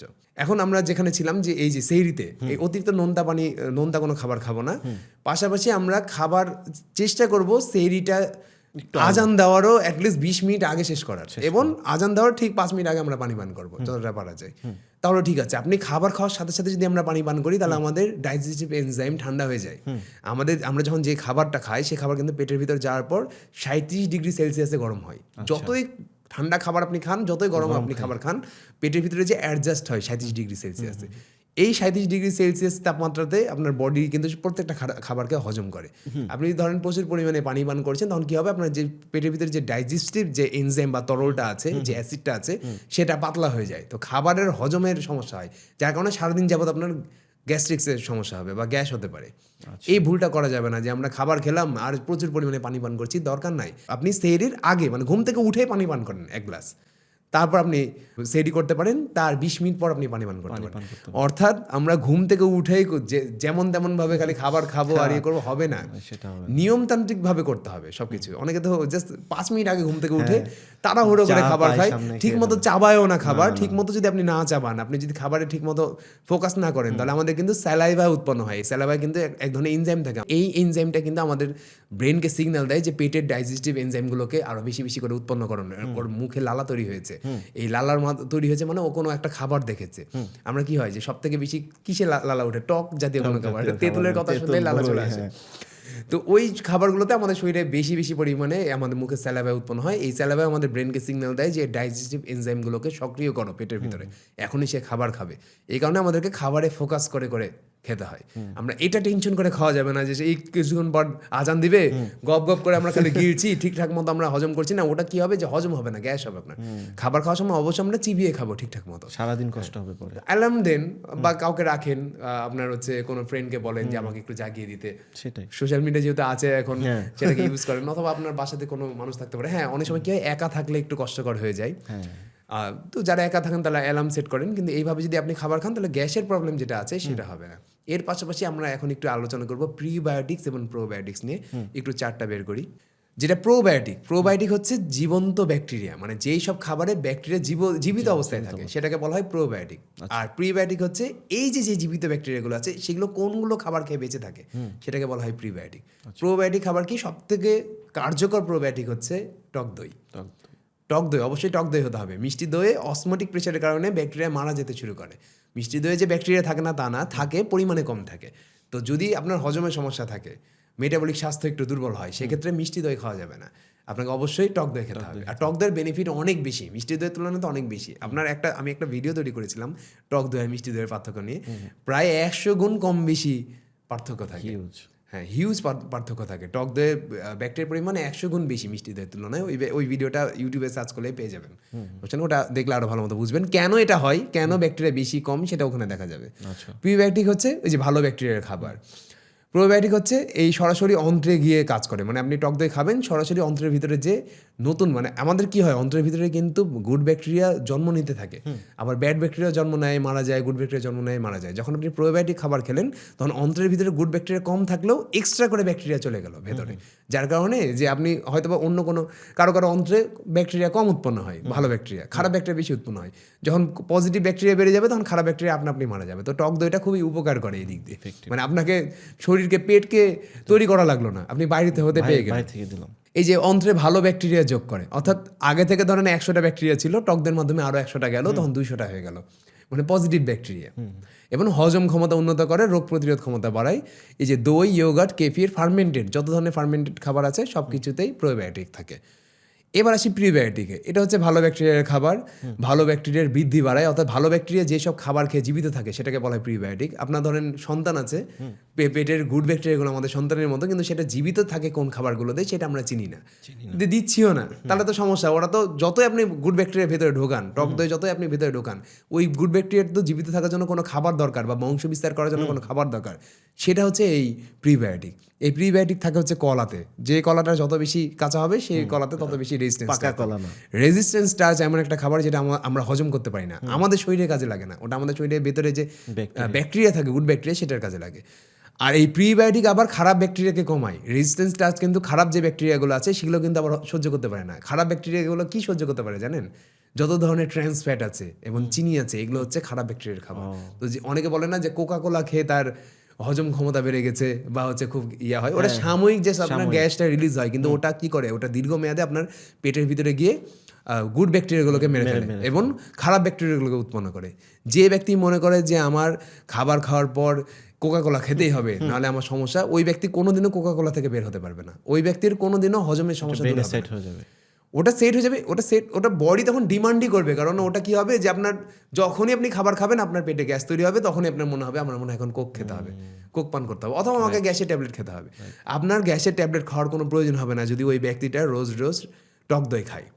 প্রত্যেকদিন যদি সামান্য পরিমাণে টক দই কিনে খাই, আপনি গ্যাসের ট্যাবলেট যে টাকাতে কিনছেন ওই টাকাতে আপনি টক দই কিনে নিয়ে আসেন, একে তো গ্যাসের সমস্যা হবে না, উল্টা আরও হজম ক্ষমতা ভালো হয়ে যাবে।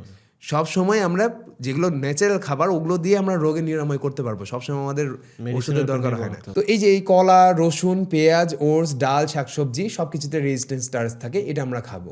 তো প্রিবায়োটিক এবং প্রোবায়োটিকের কথা কেন এখানে আসছি, এই প্রিবায়োটিক এবং প্রোবায়োটিক আমাদের সেহরি এবং ইফতার দুইটাতেই লাগবে, এই কারণে আমি সেহরির সেগমেন্টেও এটা নিয়ে আসলাম। ইফতারের সময় আমি আর প্রিবায়োটিক আর প্রোবায়োটিক আলাদাভাবে বোঝাবো না, তখন এই পার্টটুকুটা আবার আপনারা দেখে নেবেন। ইফতারের সময় এটা লাগবে আমাদের। এটা কেন লাগবে? এটা শুধুমাত্র যে রমজান মাসে লাগবে তা না, সারা বছরই যখন আপনি খাবার খাবেন প্রিবায়োটিক এবং প্রোবায়োটিক কোন কোন খাবারে আছে সেটা দেখবেন। এখানে তো কয়েকটা আইটেম আছে, জাস্ট আমি দিলাম প্রিবায়োটিক এবং প্রোবায়োটিক, জাস্ট সার্চ করবেন। হ্যাঁ, আপনি হচ্ছে চ্যাটজিপিটিকে সার্চ করতে পারেন, গুগলে সার্চ করতে পারেন, দেখবেন অনেক অপশন চলে আসবে। ওই অপশন থেকে যেটা আপনার পক্ষে পসিবল খাওয়া ওটা খাবেন। ভাই এখন তো আমরা সেহরিতে কি খাবো, কেমন খাওয়া উচিত, কিরকম ডায়েট থাকা উচিত, এটা আমরা জানলাম। তো ইফতারে আমরা কি করবো? ইফতারে তো দেখা যায় যে বাঙালি এখন বুট, মুড়ি, ছোলা, মানে যা পাই সামনে সব খেতে থাকে। আচ্ছা দেখেন, যে আমাদের শখ একটা যে ভাজা পড়া আমরা রমজান মাসে একটু খাই, তো আমি এটা মানা করি না, আমি কিন্তু কোনো খাবার খেতেই মানা করি না, আমি বলি যে লিমিট করেন। আপনি কি করবেন, আপনার যদি ভাজা পোড়া খুব খেতে পছন্দ হয় তাহলে আপনি এক কাজ করেন, আপনার বাসাতে একটু কম দামি ফোন কিনবেন, কম দামি টিভি কিনবেন, সবকিছু একটু কম দামি করে একটা এয়ার ফ্রায়ার কিনে নেন, সব থেকে ভালো হবে। দিয়ে পছন্দের খাবার আপনি এয়ার ফ্রায়ারে ফ্রাই করেন, অথবা খুব সামান্য তেলে ভাজেন বাসাতে, আপনি হোটেল থেকে কিনেন না। হোটেলে যেটা হয়, একই তেলকে যখন আমরা দীর্ঘক্ষণ যাবৎ পোড়াই এবং গরম করি, তখন ওই তেলের যে ফ্যাটটা থাকে ওই ফ্যাটটা ট্রান্স ফ্যাটে রূপান্তর হয়ে যায়।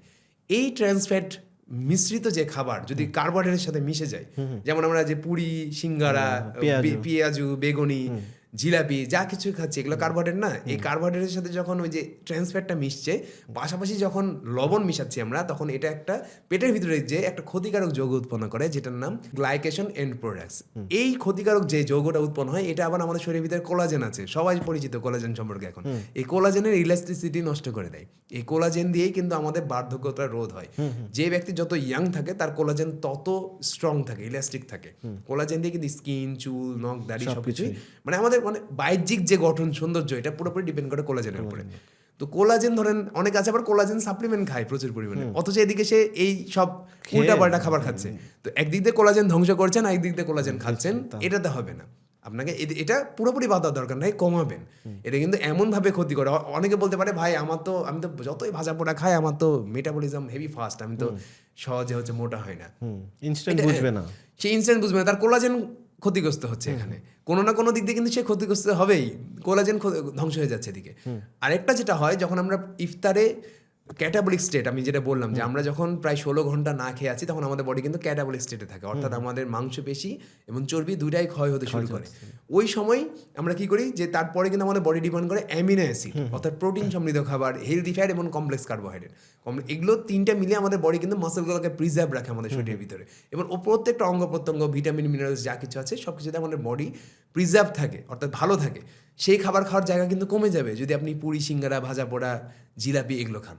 স্বাভাবিকভাবে একজন ধরেন পুরি খাচ্ছে, সিঙ্গারা খাচ্ছে, পেঁয়াজু খাচ্ছে, বেগুনি খাচ্ছে, ভাজা পোড়া খাচ্ছে, আরো অনেকগুলো ধরনের জুস খাচ্ছে, ড্রিঙ্কস খাচ্ছে, সেই অনেকেই তো ব্যক্তিটা ভাই কি সেই ব্যক্তিটা কি পর্যাপ্ত পরিমাণে প্রোটিন খাওয়ার জায়গা পাবে, পর্যাপ্ত পরিমাণে কমপ্লেক্স কার্বোহাইড্রেট খাওয়ার জায়গা পাবে, পর্যাপ্ত পরিমাণে ফ্রুটস ভেজিটেবলস এগুলো খাওয়ার জায়গা পাবে? যদি না রাক্ষস হয় তাহলে কি পাবে? আপনি জাস্ট নিজেকে প্রশ্ন করেন। তাহলে আমরা কি করব, সপ্তাহে 1 থেকে 2 দিন খাবো, যত ধরনের মানে ভাজা পোড়া আছে, পছন্দের খাবারগুলো আছে। আমি যেটা ব্যক্তিগতভাবে করি সেটা আমি আপনাকে রেকমেন্ড করব, যারা এই ভিডিওটা দেখছে তাদেরকে আমি এটা বলবো। আমি যত ধরনের ইফতার পার্টি থাকে সেই ইফতার পার্টিগুলোতে আমি এইসব খাবারগুলো খাই। ফ্যামিলি প্রোগ্রাম থাকে রমজান মাসে, বা কারো বাসায় আমি দাওয়াতে যাচ্ছি, ওই দিনগুলোতে আমি সব মুখরোচক খাবারগুলো খাই। অর্থাৎ সেই ফ্যামিলি যেটা অ্যাফোর্ড করতে পারে, কারণ কারো বাসায় দাওয়াতে গেছি, সেখানে যদি আমি বলি যে আমি ভাই হেলদি খাবার খাবো, এটা বেমানান। আবার দাওয়াতে যেতে হবে সম্পর্ক রক্ষার জন্য, তো ওই দিনগুলোর জন্য আমি রেখে দিই। এটা আমার কি হয়, মাসে 30টা দিনের ভিতরে আমার 6 থেকে 7টা রোজা এরকম যায় যে আমি উল্টাপাল্টা খাবার খাই। ধরেন ম্যাক্সিমাম 10টা রোজা যায়, বাকি 20টা দিন যে আমি হেলদি খাবার খেলাম ওটা আমার বডিতে ইম্প্যাক্ট পড়তে দেয় না।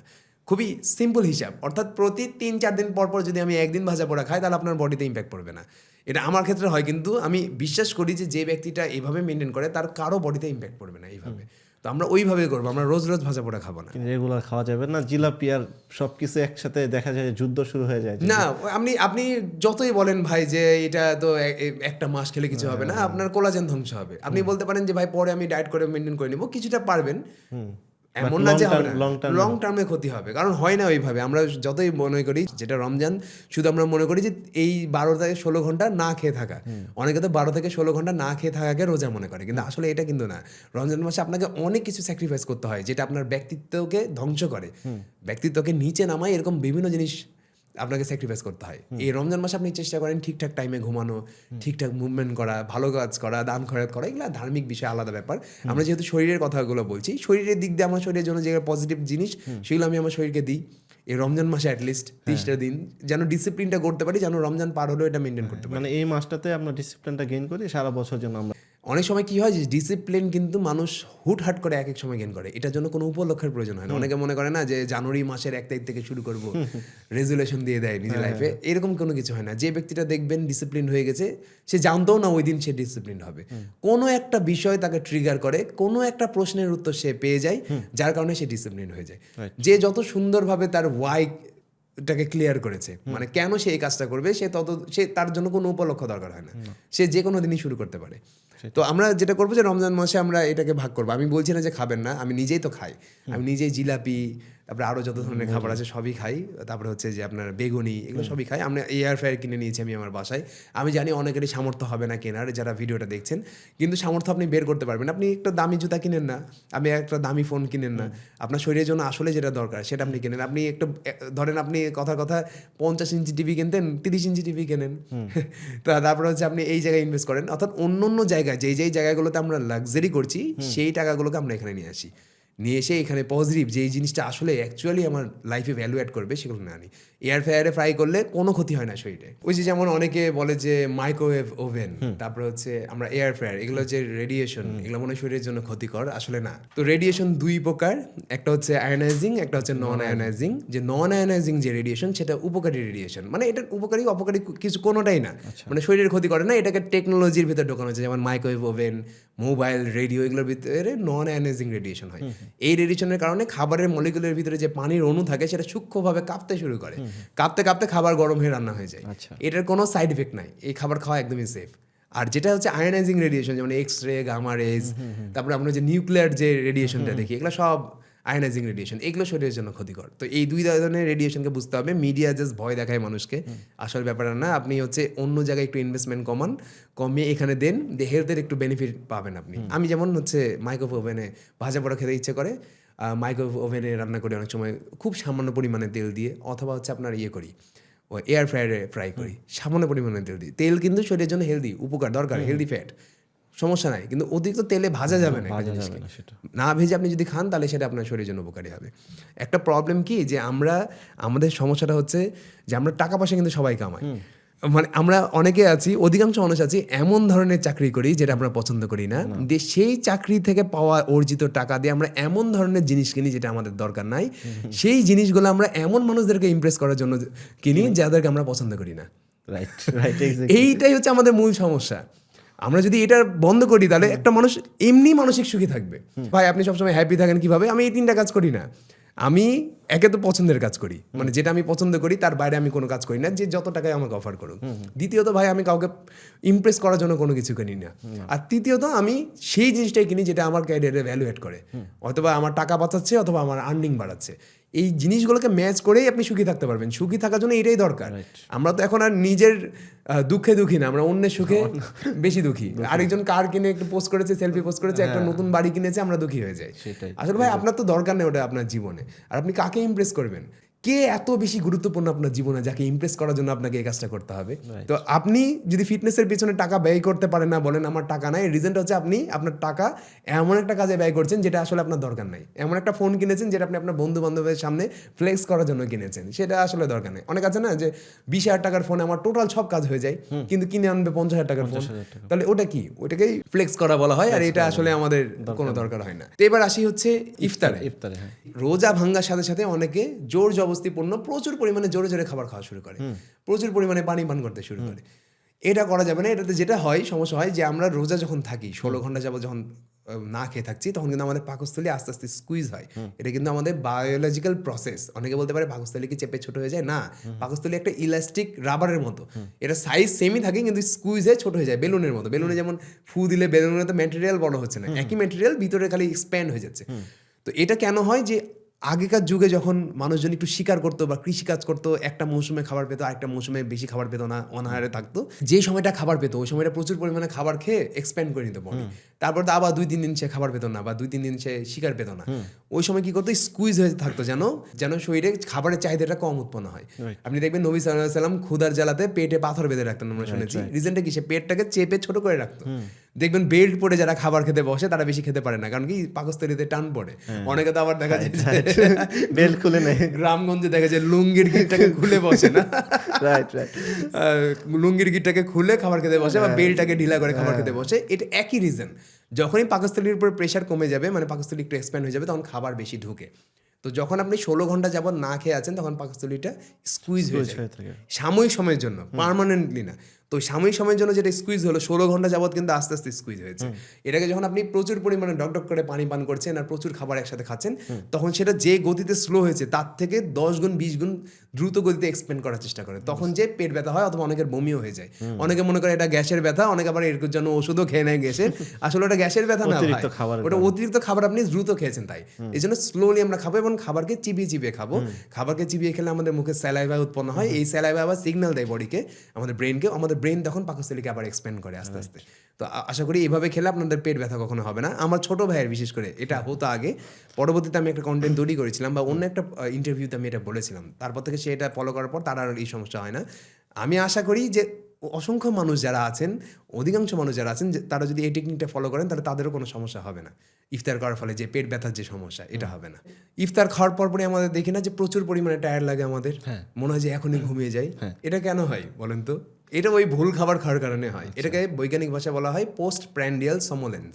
আচ্ছা, এই পোস্ট প্র্যান্ডিয়াল সমোলেন্স তখন ঘটে যখন হঠাৎ করে ধরেন আপনার বডিতে কোনো চিনি নাই, 16 ঘন্টা ধরে আপনি সিএম পালন করছেন, রোজা আছেন, কোনো খাবার খাননি, আপনার বডিতে সব সুগার কিন্তু ডাউন হয়ে তখন কিন্তু ফ্যাট বার্নিং প্রসেসে চলে যায়, অর্থাৎ অটোফেজি প্রসেসে চলে যায়, ক্যাটাবলিক স্টেট চরমভাবে চালু থাকে।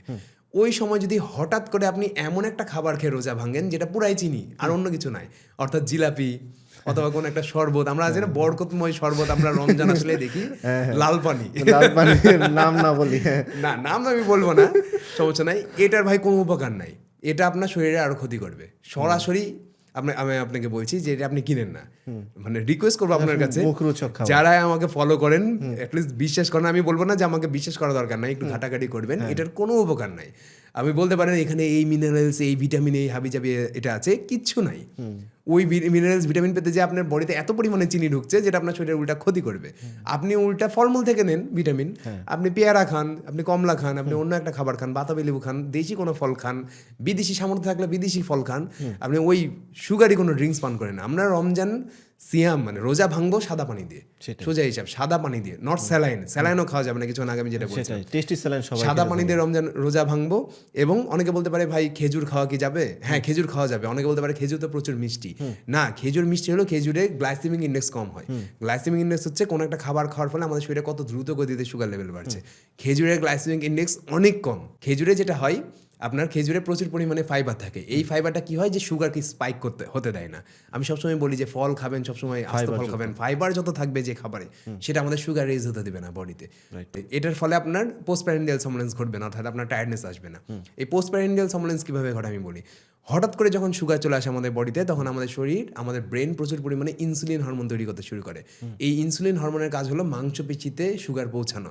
তো ব্রেন হঠাৎ করে যখন এতগুলো সুগার আসে, ধরেন আপনি চিনি খাচ্ছেন, শরবত খাচ্ছেন, এই খাচ্ছেন, ওই খাচ্ছেন, জিলাপি খাচ্ছেন, আরও ধরনের অনেক ধরনের ভাজা পোড়া, এগুলো সবই তো ওই যে ডিরেক্ট সুগার স্পাইক করছে। পাশাপাশি আবার ট্রান্স ফ্যাট কি করে, আমাদের ব্রেন কনফিউজড হয়ে যায় যে এই ইনসুলিন তৈরি করবো, আর ইনসুলিন কতটাই না এই চিনি মাংসপেশিতে ঢোকাবে। তো যার কারণে কি হয় যে এই ইনসুলিনগুলো আমাদের মাংসপেশিতে চিনিকে পৌঁছাতে পারে না, কনফিউজ থাকে পুরো বডিতে। তো আমাদের মাংসপেশিতে যদি চিনি না ঢুকে, গ্লাইকোজেন না ঢুকে, তাহলে কিন্তু আমাদের এনার্জি থাকবে না। শরীর হাত পা দেখবেন একদম ছেড়ে দেয়। ইফতারের ঠিক আগ মুহূর্তে আমরা এনার্জেটিক থাকি, ইফতার করার পরেই মনে হয় যে না আর এখন পেট চলছে না, শরীর চলছে না। এর রিজনটাই হচ্ছে যে আমাদের শরীর, আমাদের ব্রেন তখন এত বেশি পরিশ্রম করছে, আপনার অবচেতন মনেই যে আপনার বডি টায়ার্ড হয়ে যায়। তো আপনার বডিতে তখন ধীরে ধীরে ধীরে ধীরে সুগারটা যায়, আপনি হয়তো 2 ঘন্টা পর এনার্জিটা পাবেন।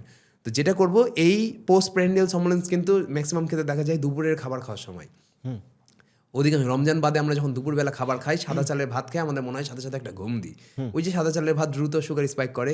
কোনো একটা ব্যক্তি যদি প্রত্যেকদিন দুপুরে লাল চালের খাবার খায়, লাল চালের ভাত, সেখানে সবজির পরিমাণ বেশি হয়। আর যদি ওই সময় কোনো সুইটস না খায়, কোনো চা মানে চিনি মেশানো কোনো চা বা কফি পান না করে, তাহলে তার টায়ার্ডনেস আসবে না। এটা ইফতারের ক্ষেত্রেও সেম। ইফতারের ক্ষেত্রে আমরা কি করব, সবসময় প্রোটিন রাখবো, অ্যামিনো অ্যাসিড রাখবো। প্রোটিন আছে যেসব খাবারে, সেটা আমরা কিছুক্ষণ আগে আলোচনা করলাম, দেখালাম। প্রোটিন রাখলে ওই অ্যামিনো অ্যাসিডগুলো দিয়ে আমাদের ক্যাটাবলিক স্টেটে যাওয়ার কারণে যে মাসেলগুলোতে ব্রেকডাউন হয়েছে সেগুলো আবার রিপেয়ার হবে। সেটাই।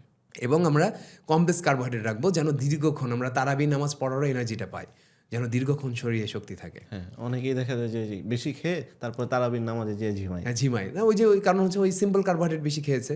কমপ্লেক্স কার্বোহাইড্রেট দিয়ে আমাদের শরীর দীর্ঘক্ষণ শক্তি পায়, মানে পুরো তারাবি নামাজ আপনি কমপ্লিট করে ফেলতে পারবেন। এর পাশাপাশি প্রোটিন এবং হেলদি ফ্যাট, সাথে ভিটামিন মিনারেলসের জন্য ফলমূল আর সাদা পানি, এই তো এই কয়েকটা খাবার। এর ভিতরে সবগুলো কিন্তু চলে আসলো পারফেক্টলি। আপনি জানেন ফলমূল তো আপনি জানেন যেটা আপনার সামর্থ্যের মধ্যে।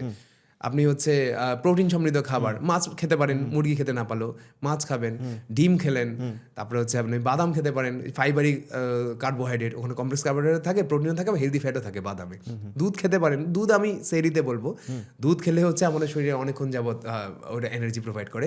সেহরিতে দুধ খেলে খুব ভালো হয়, সেটা আপনি ইফতারেও খেতে পারেন, কোনো সমস্যা নেই। এর পাশাপাশি প্রিবায়োটিক এবং প্রোবায়োটিক্স যে খাবারগুলো আছে সেগুলোকেও সামান্য পরিমাণে রাখতে হবে। এইটা হচ্ছে ব্যাপার, এটা হচ্ছে ইফতারের আমাদেরকে করতে হবে। ইফতারে এই সব খাবারগুলো যদি আমরা রাখি, তাহলে আমাদের এনার্জি বেশি থাকবে। এবার আপনি প্রশ্ন করছিলেন কিছুক্ষণ আগে যে ভাই, যারা ওজন বাড়াতে চায় রোজা থেকে, তারা কি করবে? যারা ওজন বাড়াতে চায় তারা ডিনার করবে, ডিনারে অবশ্যই খাবে। যারা কমাতে চায় তারা ডিনারটাকে অ্যাভয়েড করবে। Simple technique. এখানে দেখেন, ওজন কমানো এবং বাড়ানো, খাদ্যের পরিমাণ আলাদা বিষয়।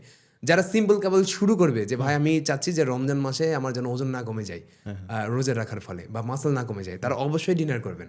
আবার কেউ কেউ বলছেন যে ভাই রমজান মাসে আমি চাচ্ছি না যে আমার ওজন বেড়ে যাক, আমার ওজনটা কমাতে হবে, অবশ্যই ডিনারকে অ্যাভয়েড করবেন, ডিনার করবেন না। অর্থাৎ ইফতারে খাবেন এবং লাস্ট সেহরিতে খাবেন, মাঝখানে অ্যাভয়েড করবেন। এই সিম্পল টেকনিকটা ফলো করবেন।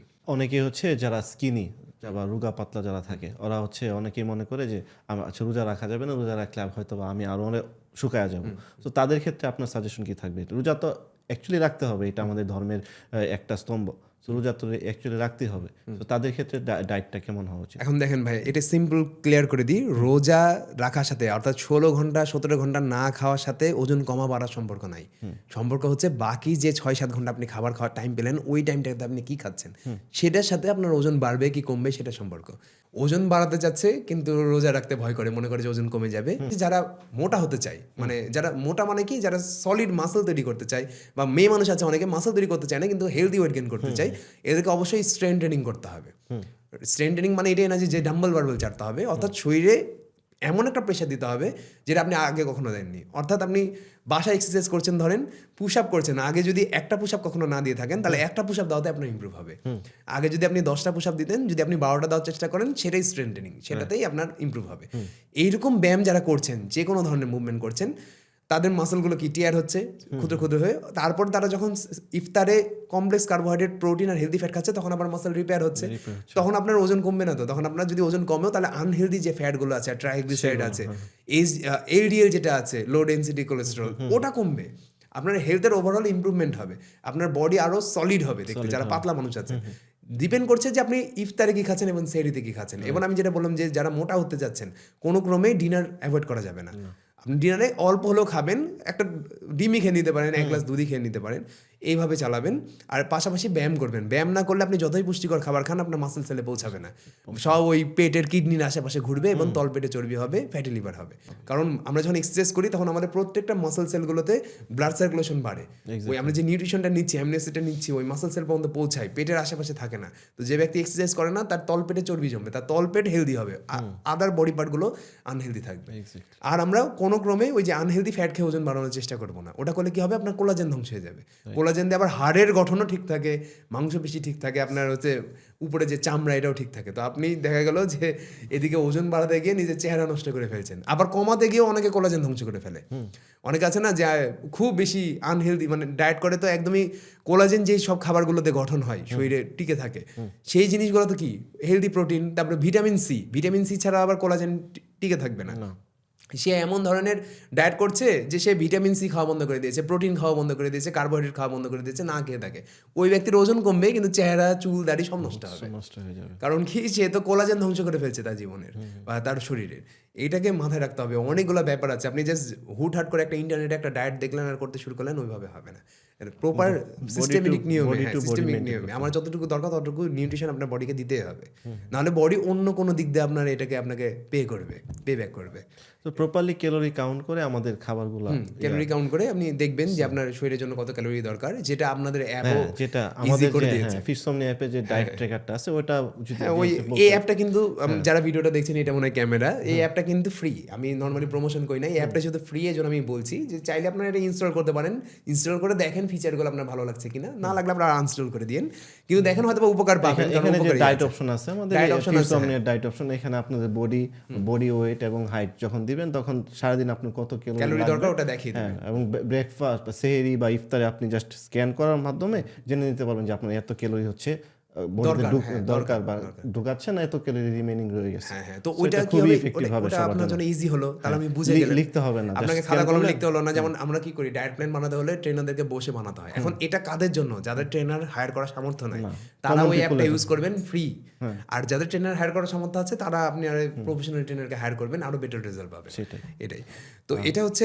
আবার আমাকে হায়ার করতে হবে না, আমি কাউকে ট্রেনিং দিই না, আমাদের টিমে যারা ট্রেনার আছে তারা দেয়। আমি মূলত কন্টেন্ট ক্রিয়েশনই করি, এই যে বকবক করতে ভালো লাগে। এখানে ভাই আরেকটা কোয়েশ্চেন, যেটা হচ্ছে যে আমাদের যারা টিনেজার আছে, যারা হচ্ছে গ্রো করতেছে, মানে ধরেন যে সাপোজ লেটস সে 10 ইয়ার্স বা 12 ইয়ার্স যারা ছেলে মেয়ে আছে, ওরা হচ্ছে বাবা মাদেরকে দেখে রোজা রাখতে চায়, বাট অনেক গার্ডিয়ান হচ্ছে ওদেরকে ডিমোটিভেট করে যে রোজা রাখতে হবে না, বড় হলে আরো বড় হও তখন তুমি রোজা রাখবা, বাট ওরা জেদ করে। কিন্তু তাদের ক্ষেত্রে কি রোজা কোনো ইফেক্ট করবে, মানে তাদের গ্রোথের ব্যাপারে? বা এটা তো আসলে আমাদের রাখা উচিত, ইউজ টু হতে হবে, আমাদের রাখতে হবে। বাচ্চা কতটা ক্যাপাবল এটা তার বয়সের উপর ডিপেন্ড করে না। কিছু কিছু বাচ্চা আছে দেখবেন ছোটবেলা থেকে বাবার সাথে জমিতে যায়, দোকানে যায়, অফিসে যায়, সেই বাচ্চাটা যতটা মেন্টালি এবং শারীরিকভাবে ক্যাপাবল, একটা 20 বছরের অকর্মা বাচ্চা যে সারাদিন বাসায় বসে ভিডিও গেমস খেলে, সেই বাচ্চা তার সাথে পারবে না। সে 10 বছর বয়সে তাকে সব দিক দিয়ে প্রত্যেকটা লাইফ স্কিল হারিয়ে দিবে, প্রত্যেকটা দিক দিয়ে। যে বাচ্চাটা 10 বছর বয়স থেকে এক্সারসাইজ শুরু করেছে, সাধারণত 8 বছর বয়স থেকে এক্সারসাইজ শুরু করা যায়। ধরেন 8 বছর বয়সে সে প্রথম ওয়েট লিফটিং শুরু করেছে, সে যদি 2 বছর ওয়েট লিফটিং করে, সেই বাচ্চা তার ওজনের 2 থেকে 3 গুণ বেশি লিফট করতে পারবে। 20 বছর বয়সের একটা মানুষ যে কখনো এক্সারসাইজ করেনি, কখনো কোনো লাইফ স্কিল শিখেনি, কখনো মানুষের সাথে 10টা মানুষের সাথে মেশেনি, কখনো কোনো প্রবলেম সলভ করেনি, সেই বাচ্চাকে আপনি 5 কেজি ডাম্বল চাপতে দিবেন, দেখবেন হাত কাঁপছে। তাহলে বাচ্চা রোজা রাখতে পারবে কি পারবে না সেটা ডিপেন্ড করছে আপনি তাকে কিভাবে বড় করেছেন। আপনি যদি তাকে ছোটবেলা থেকে বড় পর্যন্ত রাজকুমারের মতো রাখেন, লালন পালন করেন, যে তোমাকে কোনো কাজ করতে হবে না, যেটা রাজারা করতো না। রাজারা কিন্তু তাদের সন্তানদেরকে পরিশ্রম করাতো, বিভিন্ন প্রশিক্ষণ দেওয়া। তো আমরা তো মনে করি রাজা বাচ্চারা ভুড়িয়ালা হয়, যত ধরনের ভুড়িয়ালা রাজা বাচ্চা আপনারা দেখেছেন সবাই তাদের রাজ্য বেশি দিন টিকে রাখতে পারেনি, ওই মদে অথবা নারীতে আসক্ত হয়ে তাদের রাজ্য শেষ করে ফেলেছে।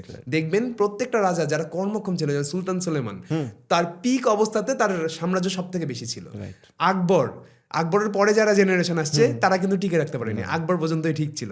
তার আগেও যারা যতগুলো সাম্রাজ্য আছে, যারা আলেকজান্ডার গ্রাহাম বেল আছে, আরো অনেক ধরনের আছে, যতগুলো সাম্রাজ্য আছে, যে পিক অবস্থায় ছিল তখন তাদের যেটা রাজা ছিল সে মারাত্মক পরিমাণের পরিশ্রমী ছিল এবং উচ্চভিলাষী ছিল, মানে তার থিঙ্কিং, তার চিন্তা ভাবনা অনেক উঁচু লেভেলের ছিল।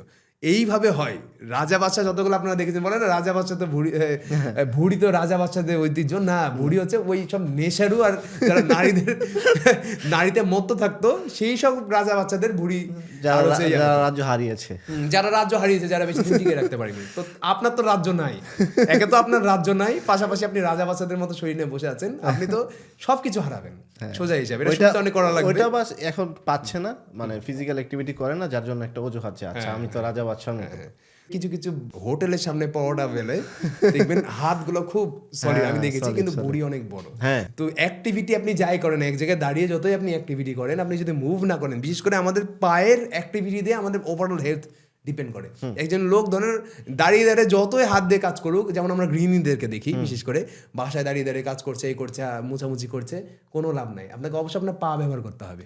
যে ব্যক্তি তার পা সব থেকে বেশি ব্যবহার করবে সে ব্যক্তি তত বেশি ফিট থাকবে, দ্রুত ফিট হবে। তো এটা কিন্তু ভাই মাথায় রাখতে হবে। এটা দর্শকদের উদ্দেশ্যে বলছিলাম যে এগুলো করা যাবে না, এগুলো সব অজুহাত। ভুঁড়ি কখনো পুরুষত্বের বা ঐতিহ্য হতে পারে না, কারণ যাদের ভিসারাল ফ্যাট বেশি হয়ে যায় তাদের শরীরে আবার এক ধরনের, আমাদের পুরুষের শরীরে কিন্তু টেস্টোস্টেরন হরমোন আপনারা জানেন, এটা হচ্ছে পুরুষের সেক্সুয়াল হরমোন। আবার আমাদের শরীরে অ্যারোমাটেজ নামে একটা এনজাইমও থাকে। এই অ্যারোমাটেজ এনজাইম যখন ফিল করবে যে আপনার ভিসারাল ফ্যাট প্রচুর বাড়ছে পেটের ভিতরে, তখন কনফিউজড হয়ে যায় যে এই লোকটা পুরুষ নাকি মহিলা, কারণ মহিলাদের আবার ফ্যাট বেশি হয়, সাবকিউটেনাস ফ্যাট বেশি হয়। তখন অ্যারোমাটেজ এনজাইম টেস্টোস্টেরনের সাথে বিক্রিয়া ঘটানোর মাধ্যমে ইস্ট্রোজেন হরমোন উৎপন্ন করে। এই কারণে দেখবেন ছোটোবেলা থেকে যারা অনেক বেশি আনহেলদি লাইফস্টাইল লিড করে, বাচ্চারা, যেহেতু বাচ্চাদের প্রসঙ্গ আসলো, তাদের দেখবেন গাইনো হয়ে গেছে ছোটোবেলা থেকে।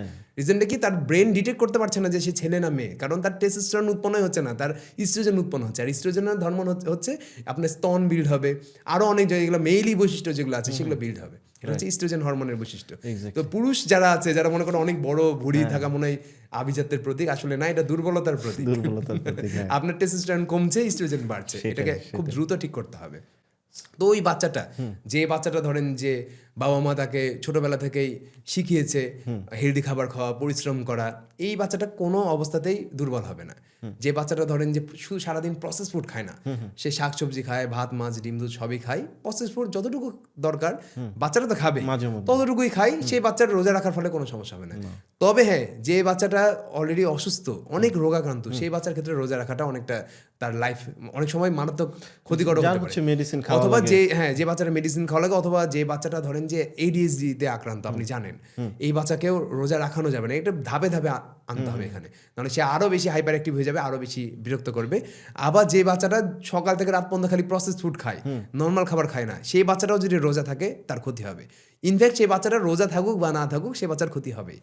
যেটা করতে হবে, সে যদি আপনি দেখে ফেলেন যে আপনার বাচ্চা হাইপার অ্যাক্টিভ হয়ে গেছে আর পাশাপাশি প্রসেস ফুড ছাড়া আর অন্য কোনো খাবার খায় না, ওই বাচ্চাকে কোনো একটা স্পোর্টসে দিয়ে দেন।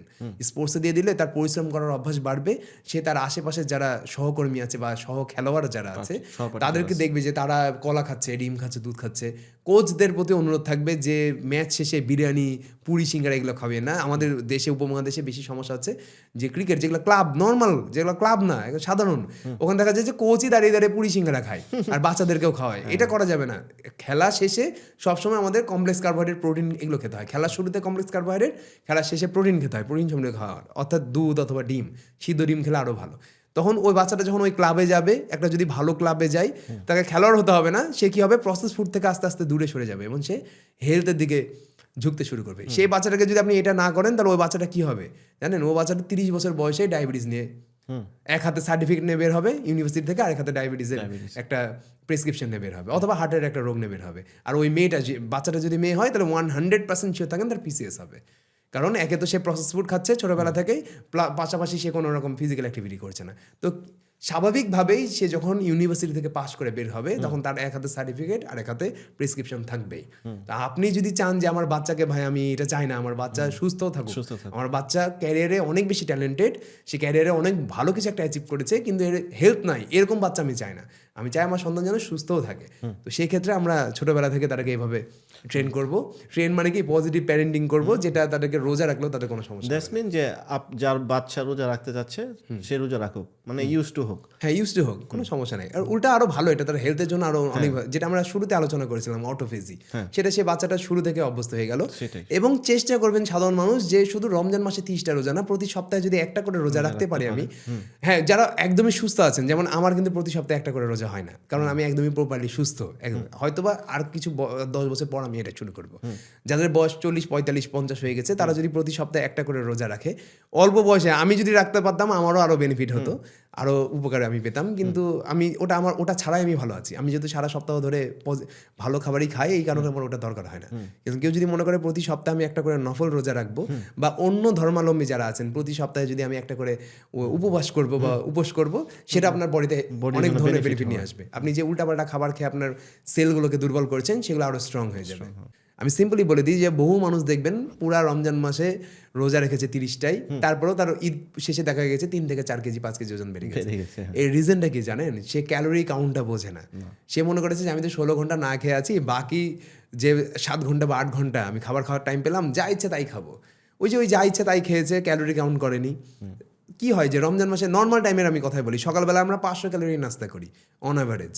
তারপরে দুপুরে 12টার সময় আমরা টুকটাক কিছু খাবার খাই, সেখানে হয়তো বা আরও 500 ক্যালোরি খাই না, 300 ক্যালোরি খাবার খাই। কত গেল? 800 ক্যালোরি। দুপুরের লাঞ্চে হয়তো আমরা 800 ক্যালোরি খাবার খাই। কত গেল? 1500 থেকে 1600। সন্ধ্যার সময় আমরা ধরেন যে আরও 300-400 ক্যালোরির খাবার খাই। কত হলো? 2000 ক্যালোরি। এবং রাতে ধরেন আমরা 1000 ক্যালোরির খাবার খাই।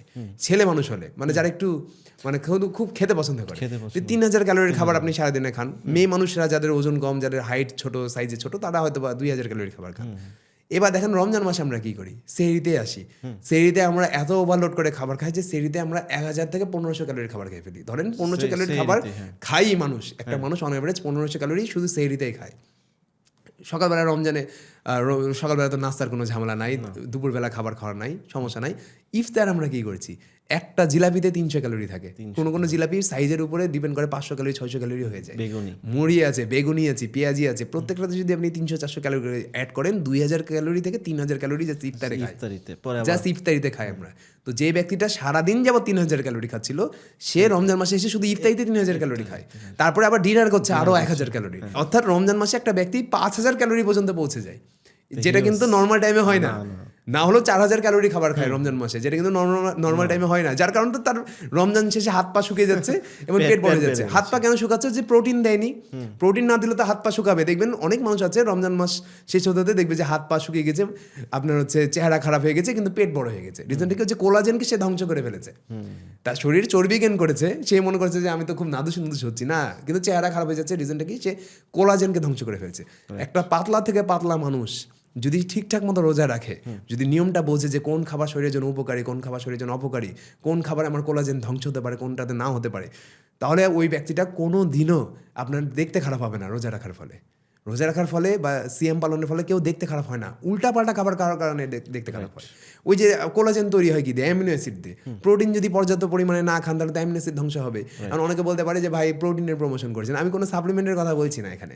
আপনি বাজার থেকে যে মাছ, মাংস, ডিম, দুধ কিনে নিয়ে আসবেন, ওই দোকানদার আমাকে 1 টাকাও দিবে না। আর আমার জীবনে কোনোদিন আপনার কোনো ভিডিওতে দেখেনি যে আমি বলেছি এই প্রোডাক্টটা কিনে খান, ওইটা করে। যেটা আসলে দরকার। যদি সন্দেহ থাকে কোনো কথায়, আমার কোনো কথায়, সার্চ করেন। আপনার কাছে তো এখন অপশন আছে।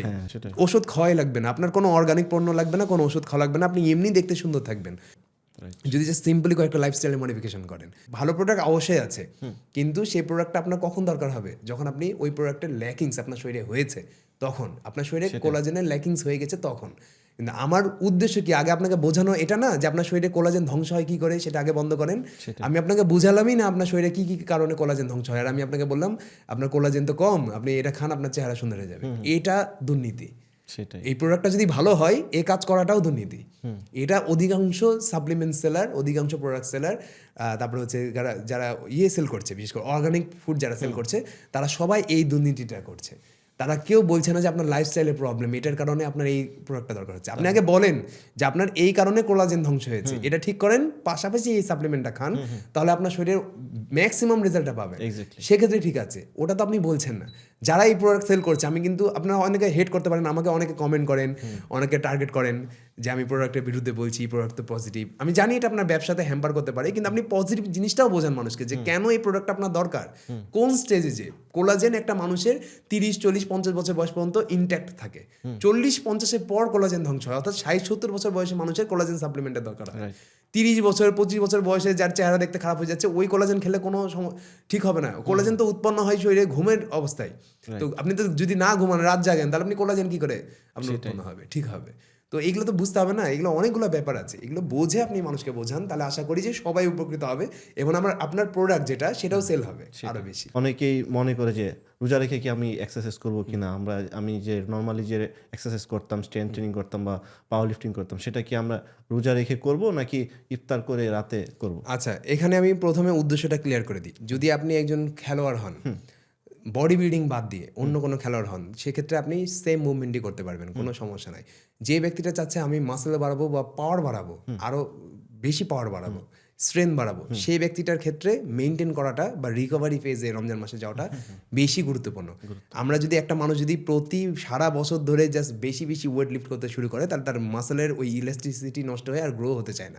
মাঝে মধ্যে রিকভারি ফেজে যেয়ে আমাদেরকে ডিলোড ফেজে যেতে হয়, অর্থাৎ আমরা যেই ওয়েটটা নিয়ে এক্সারসাইজ করি তার থেকে কম ওয়েট নিয়ে এক্সারসাইজ করতে হয়। এটাতে যেটা হয় যে বডি আবার রিকভার হতে শুরু করে। রমজান মাসটা হচ্ছে এই পিরিয়ডটার জন্য খুব ভালো একটা পিরিয়ড, এই সুবিধাটার জন্য। রমজান মাসে কেন আপনার স্ট্রেংথ বিল্ড হবে না, কেন আপনার মাসেল বিল্ড হবে না, আমি বলি। মাসেল গ্রো হবে না যারা অলরেডি এক্সারসাইজ করছে, মাসেল তৈরি করে ফেলেছে বা একটা ফেজে আছে, অলরেডি 1-1.5 বছর হয়ে গেছে এক্সারসাইজ করা, তাদের নতুন মাসেল তৈরি হবে না রমজান মাসে। এটা ইম্পসিবল। যদি আপনি মনে করেন যে আমি ন্যাচারালি রমজান মাসে মাসল বাড়াই ফেলবো, হবে না ভাই, জাস্ট ফ্যাট বাড়বে। কারণ কি, ক্যাটাবলিক স্টেট রমজান মাসে অনেক বেশি অ্যাক্টিভ থাকে। নর্মাল টাইমে ক্যাটাবলিক স্টেট কতটুকু অ্যাক্টিভ থাকে? রাত 11টা থেকে সকাল 7টা-8টা পর্যন্ত, যতক্ষণ আমরা নাস্তা না করছি ততক্ষণ অ্যাক্টিভ থাকে, 7-8 ঘন্টা। রমজান মাসে অ্যাক্টিভ থাকে 16 ঘন্টা। এই 16 ঘন্টায় আপনার প্রচুর মাসল লস হবে। এখন রমজান মাসে আমরা যেটা করতে পারি, মাসলকে আমরা লস হতে দিব না, প্রিজার্ভ রাখবো, মেনটেন রাখবো। রমজান মাসের উদ্দেশ্যই থাকতে হবে আমার মাসল এবং স্ট্রেংথ আমরা মেনটেন রাখবো, আমার বাড়ানোর দরকার নাই, যেন কমে না যায়। কি করবো এখানে, যে আমি নর্মালি যেটা লিফট করতাম যে কোনো ব্যায়ামে, ডেড লিফট আমি 100 কেজিতে করতাম, আমি ওটাকে কমিয়ে নিয়ে 70% চলে আসি, 60% চলে আসি, রিপিটেশন বাড়াই। এই রমজান মাসে যদি আপনি এইভাবে করেন না, মানে ডিলোড ফেজে থাকেন না, তাহলে রমজান শেষে যখন ঈদের পর আপনি আবার লোড বাড়ানো শুরু করবেন, তখন দেখবেন আপনার বডি দ্রুত হারে গেইন করছে। আর আপনি যদি মনে করেন সারা দিন আপনি রোজা থাকবেন, রোজা থেকে যে আপনি এদিকে মাসল বানানোর চেষ্টা করছেন, আপনার বিন্দু পরিমাণ মাসল বাড়বে না, উল্টা আরো ইনজুরি হওয়ার চান্সেস বাড়বে। সো যারা রমজানের শেষে ঈদের জন্য মাসল বাড়ানোর জন্য না, যার অলরেডি মাসল আছে, সে কিন্তু মাসলগুলোকে প্রিজার্ভ রাখতে পারবে। মানে আমরা ব্যায়াম করলে কি হয়, একটু পাম্প হয়, আবার কিছুক্ষণ পর অনেকে হচ্ছে যে নতুন পাঞ্জাবি পরবে, টাইট হবে অনেক, না ওটা তো হবে। যার অলরেডি মাসল আছে সে পারবে, কিন্তু যার মাসল নাই, সে যদি প্রথম এক্সারসাইজ শুরু করছে রমজান মাসে, ও দেখবেন অজ্ঞান হয়ে পড়ে আছে, সেন্সলেস হয়ে পড়ে আছে, অথবা ইনজুরি নিয়ে পড়ে আছে। রমজান মাসে ব্যায়াম তো এত সহজ না ভাই যে আমি ঈদের জন্য বডি বানাবো আর হয়ে গেল। যে ব্যক্তিটার বডি আগে থেকে আছে, সে যদি ঈদের 7-8 দিন আগে থেকে একটু মুভমেন্ট বাড়ায় দেয়, তাহলে তার মাসলগুলো পাম্প করবে। কিন্তু যার মাসলই নাই, তো টাইম লাগবে না। আর রমজান মাসে হবে না তো রোজা থেকে মাসল, আপনার নতুন মাসল হবে না, সামান্য পরিমাণে কিছুটা হবে, কিন্তু খুব একটা বেশি ইফেক্টিভ হবে না। তো যে ব্যক্তিটা এক্সারসাইজ শুরু করেনি, ভাবছে রমজান মাসে শুরু করবো, সে মডারেট এক্সারসাইজ করবে। ফ্রি হ্যান্ড, অনেক সময় ফ্রি হ্যান্ড এক্সারসাইজও অনেক বেশি লোড পড়ে বডিতে, কারণ ফ্রি হ্যান্ড এক্সারসাইজে তো আপনাকে ঝুলে ঝুলে চিনাবে উঠতে হবে। সে কি করবে, মাইল্ড এক্সারসাইজ, অর্থাৎ সে মেশিনে চেস্ট ফ্লাই করতে পারে অল্প ওয়েট দিয়ে, হালকা হালকা ডাম্বল এক্সারসাইজ করতে পারে। ফ্রি হ্যান্ড এক্সারসাইজও কিন্তু এক ধরনের ওয়েট লিফটিং। আপনি মনে করতে পারেন ফ্রি হ্যান্ড এক্সারসাইজ মনে হালকা ব্যায়াম, না, লিফট করতেছেন। ফ্রি হ্যান্ড এক্সারসাইজেও কিন্তু ইনজুরি হয় প্রচুর পরিমাণে। রিজনটা কি, তার ক্যাপাসিটি নাই, তাকে প্রথম দিনই পুশ আপ দিয়ে দিয়েছি, ইনজুরি হবে না? অবশ্যই হবে। তার ক্যাপাসিটি নাই, তাকে প্রথম দিনই আমি ডিপস দিয়ে দিয়েছি, পুল আপস দিয়ে দিয়েছি, শোল্ডার ইনজুরি হবে। কি করতে হবে, যার ক্যাপাসিটি নাই সে প্রথম দিন যে ল্যাট পুল ডাউন ইউজ করবে। সেটাই, মানে ধরেন আপনি প্রথম রমজান মাসে এক্সারসাইজ শুরু করেছেন, আপনি যে ল্যাট পুল ডাউন ইউজ করবেন, ভুল করে আপনার চিনাপে ঝোলা যাবে না। যদি আপনার ওজন একটু বেশি হয়, কে চিনাপে যেতে পারবে? যার ওজন খুব পাতলা খিটখিটে, যার শক্তি আছে ওঠার, সে যাবে। আস্তে আস্তে এটা বাড়াতে হবে।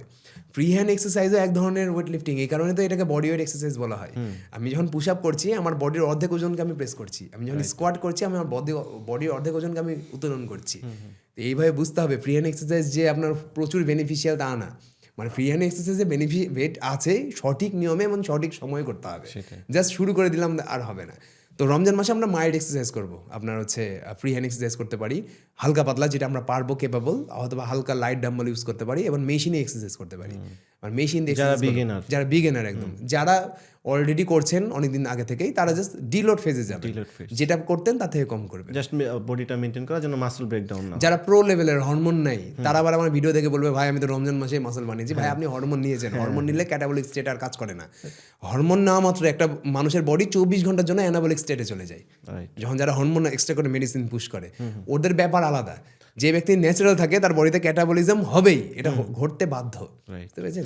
সো এটা হচ্ছে এখন আমরা কি এক্সারসাইজটা কি এখন দেখেন অনেকে রাখা বলে যে- অবস্থায় করব, বডি ডিহাইড্রেট থাকে রোজা রাখা অবস্থায় যেটা করবেন, মানে ইফতারের আগে যেটা করবেন সেটা হচ্ছে মাইল্ড এক্সারসাইজ, অর্থাৎ হাঁটা, দৌড়ানো যাবে না, এবং লাইট ওয়েট এক্সারসাইজ। যারা সময় পান না, বলেন যে ভাই আমি তো ইফতারের পর সময় পাই না, তারাবির নামাজ থাকে আর অনেক কাজ থাকে, তারা ইফতারের আগে এই কাজগুলো করবেন। যারা হচ্ছে আর যেটা এটা আবার ব্যক্তিভেদে ডিপেন্ড করে, কিন্তু ধরেন যে ব্যক্তির অভ্যাস আছে ওয়েট ট্রেনিং করে, সে ইফতারের আগেও করতে পারে, ওই যে ডিলোড ফেজে থাকবেন। এটা কিন্তু সময়ের উপর ডিপেন্ড করে না। কেউ যদি আমাকে বলেন ভাই কোন টাইমে করলে বেস্ট রেজাল্ট পাবো, তাহলে হবে তারাবি নামাজের পর। কেউ যদি বলেন ভাই কোন টাইমে করলে আমি মেনটেন করতে পারবো, তাহলে সবগুলা টাইম যথেষ্ট, যে কোনো টাইম। সব থেকে ভালো হচ্ছে ইফতারের আগ মুহূর্তে এক্সারসাইজ করে নিয়ে কিছুক্ষণ পরে আপনার ইফতার আছে, সমস্যা নাই। ইফতারের পর পরও করতে পারেন, 1 ঘন্টা পরই করতে পারেন। ভরা পেটে আবার করা যাবে না, পাকস্থলীতে কিডনিতে অনেক বেশি প্রেশার পড়বে। এবং আপনার হচ্ছে তারাবির নামাজের পর সব থেকে বেশি এনার্জি এই কারণেই থাকে যে ইফতার থেকে আমরা যে খাবারগুলো খেলাম সেই গ্লুকোজগুলো বডিতে গেল, সেগুলো আমাদেরকে তখন এনার্জিটা দেয় তারাবির নামাজের পর। তো তারাবির নামাজের পরটা আমি বেশি প্রিফার করি, মানে আমি নিজে প্রিফার করি তারাবির নামাজের পর। এই সময় আমি হেভি লিফটিংও করি অনেক সময়, এমন না যে আমি ধরেন যে হ্যাঁ 100%-এর উপরে যায় না, 90% পর্যন্ত যায়। আমি যেটা পারি তার 90% করতাম, তার চেয়ে হয়তো 90% তার কাছাকাছি যায়, তার কাছাকাছি যায়। এটা ইফতারের পর, এই তারাবির নামাজের পর আপনি পারবেন। কিন্তু আপনি যদি মনে করেন যে আমি ইফতারের আগেটা করবো, না, ইনজুরি হবে। আপনি হয়তো 1 দিন 2 দিন পার পেয়ে গেলেন, বেঁচে গেলেন, কিন্তু তৃতীয় দিন চতুর্থ দিন যে দেখা যাবে যে আপনার এমন একটা ইনজুরি হলো যে আপনার ব্যায়ামই আর করতে পারছেন না। ওই সময়টাতে বডিও ডিহাইড্রেট থাকে। সো বেসিক্যালি যা আমাদের দরকার অ্যাজ এ কমন ম্যান হিসেবে, যারা আমরা রোজা রাখি, রোজার মাসে যেরকম ডায়েট হওয়া দরকার সবার জন্য, আশা করি দর্শক যারা আমাদের শো ফলো করেন, দেখেন, তার সবার জন্য এটা ক্লিয়ার হয়ে যাবে যে কিভাবে আপনারা ডায়েট প্ল্যান ফলো করবেন, কী ধরনের এক্সারসাইজ করবেন, কিভাবে আপনারা হেলদিভাবে এই একটা মাস সিয়াম সাধনা করতে পারবেন। থ্যাংক ইউ তাজ ভাই, অনেক ধন্যবাদ। অসংখ্য ধন্যবাদ আপনাকেও যে আজকে আপনি হোস্ট করেছেন। আজকের জন্য এতটুকুই যথেষ্ট আশা করি, কারণ এটা একটা মানুষ সুস্থভাবে 30টা রোজা পালন করার জন্য এবং রোজা পরবর্তী সময়ে সুস্থ থাকার জন্য কোন কোন ফুড আইটেম এবং হ্যাবিট থাকা উচিত, যেটা আমরা রমজান মাসে শিখতে পারি। আশা করি এটা থেকে অনেকে ধারণা পেয়েছেন এবং আশা করি এটা থেকে অনেক উপকৃত হবেন। এই ভিডিওটা প্রফেশনাল কোনো অ্যাথলেট বা বডি বিল্ডারের জন্য না, প্রফেশনাল কোনো ফুটবলার ক্রিকেটারের জন্য না, এই ভিডিওটা সাধারণ মানুষের জন্য। প্রফেশনাল অ্যাথলেটরা সবাই নিজের আলাদা আলাদা নিউট্রিশনিস্ট এবং ফিটনেস ট্রেনার হায়ার করে নেন, তারা তো তাদের কাছে সাজেশন পানি। যারা স্টেট লেভেলে আছেন বা একদম কেবল খেলোয়াড় হিসেবে আছেন বা কেবল জিম শুরু করেছেন, এক্সারসাইজ শুরু করেছেন, বা জাস্ট সুস্থ থাকতে চান, সাধারণ মানুষ, তাদের উদ্দেশ্যে আমি কন্টেন্টটা তৈরি করেছি বা আজকে আমরা কথাটা বলছি। তো আমাদের ভীষণ একটাই, মানুষ যেন একটা হেলদি লাইফস্টাইল ফলো করে, সবাই যেন সুস্থভাবে জীবনযাপন করতে পারে। সো সবাইকে আবারও রমজানের মোবারকবাদ জানিয়ে আমাদের আজকের এপিসোড এখানেই শেষ করছি। আল্লাহ হাফিজ। Thank you so much. আমি যে এই যে যেমন জামাটা পরলাম আজকে এই শোটা করার জন্য আমরা পাঞ্জাবি কিনেছি, না অনেক করে বলেছি। যাই হোক, পাঞ্জাবি নিয়ে আসতে আমি পারিনি, কারণ আমি একটু দূর থেকে আসছিলাম, তার কারণে আমাকে পাঞ্জাবি কেনা লেগেছে। তো এই পাঞ্জাবি আমি জানি না মানুষ কেমন দাম এক্সপেক্ট করবে, আমি দামও বলছি না, এক একজন এক এক রকম দাম এক্সপেক্ট করবে। বাট থিং ইজ ফিটিং হয়ে গেছে, রিজনটা হচ্ছে ফিটনেস আছে তাই। এখন এই ফিটনেসটা থাকার কারণে মানুষ মনে করতে পারে যে পাঞ্জাবিটা মনে অনেক দামি হবে, আসলে না। আমি এমন জামা কাপড় আছে, আমার জিনিস আছে যেগুলো খুবই কম দাম, মানুষ শুনলে অবাক হবে, কিন্তু অনেকে অনেক এক্সপেন্সিভ মনে করে। আমি রিসেন্টলি একটা ওই যে ডিফেন্ডার গাড়ি থেকে নামছিলাম, অনেকে ওটাকে মার্সিডিজের জিও ওয়াগন মনে করছে, না এটা জানি না, হয়তো ব্র্যান্ড ভ্যালু বেড়ে গেছে খুব বেশি, যদি যেটাও আমি চাচ্ছিলাম না যে খুব দ্রুত বাড়ুক। তো যখন আপনি একটা পজিটিভ ব্র্যান্ড তৈরি করবেন, নিজের পার্সোনালিটি বিল্ড করবেন, তখন আপনি যাই পড়েন, যেখানেই চলেন, মানুষ ওটাকে দামি মনে করবে আস্তে আস্তে। তো আমি পার্সোনালি এটা বিশেষ করি যে আমি একটু দ্রুত সফল হয়ে গেছি, আরও 2 বছর পর হলে ভালো হতো। কারণ এত দ্রুত সফল হওয়ার কারণে, মানে সোশ্যাল মিডিয়াতে এত দ্রুত সফল হওয়ার কারণে যেটা হয় যে অনেক আছে না যে আরও গুছিয়ে কথা বলতে পারতাম, আজ থেকে 2 বছর আগে আমি যেভাবে কথা বলতাম, এখন তার থেকে বেটার ওয়েতে বলছি। আজ থেকে 2 বছর পর আরও সুন্দর পলিশড ওয়েতে কথা বলবো। তো এত দ্রুত লাইমলাইট পাওয়ার কারণে কি হচ্ছে যে আমি হয়তো আরও পলিশড ওয়েতে কথা বলতে পারতাম, সেগুলো মানুষ আমাকে আগে কভার করে ফেলছে, বিভিন্ন মিডিয়া বলেন বা বিভিন্ন জায়গায় কভার করছে। যেটা কি হচ্ছে, যেটাতে আমি আরও হয়তো বেশি ইনফরমেশন মানুষকে দিতে পারতাম, আরও পজিটিভলি বোঝাতে পারতাম, এই ইম্প্যাক্টটা এটা লস হচ্ছে। এটা হয়তো 2 বছর পর যদি আমি সফল হতাম তাহলে হতো না। এই জন্য আমি চাই যে একটু সফলতা দেরি করে আসুক, স্লো আসুক, আরেকটু আমি আমার গ্রোথটাকে বাড়াই। যারাই যারা এই যে বিভিন্ন মিডিয়া থেকে আমি দেখছি আজকে আমাকে 3-4 জন কল করেছে যে ভাই রমজান রিলেটেড একটা ভিডিও বানাতে চাচ্ছি আপনার সাথে, ওটা প্রমোশনাল ভিডিও, আমি যদিও প্রমোশনাল ভিডিও করি না, তো আমি এটাই চাচ্ছিলাম না যে এত বেশি লাইমলাইট আসুক আমার কাছে, যে সবাই একসাথে প্রত্যেকটা টিভি চ্যানেল নিউজ চ্যানেল সবাই আমাকে ধরুক, এটা আমি চাচ্ছি একটু স্লোলি আসুক, তো সফলতা স্লোলি আসা ভালো।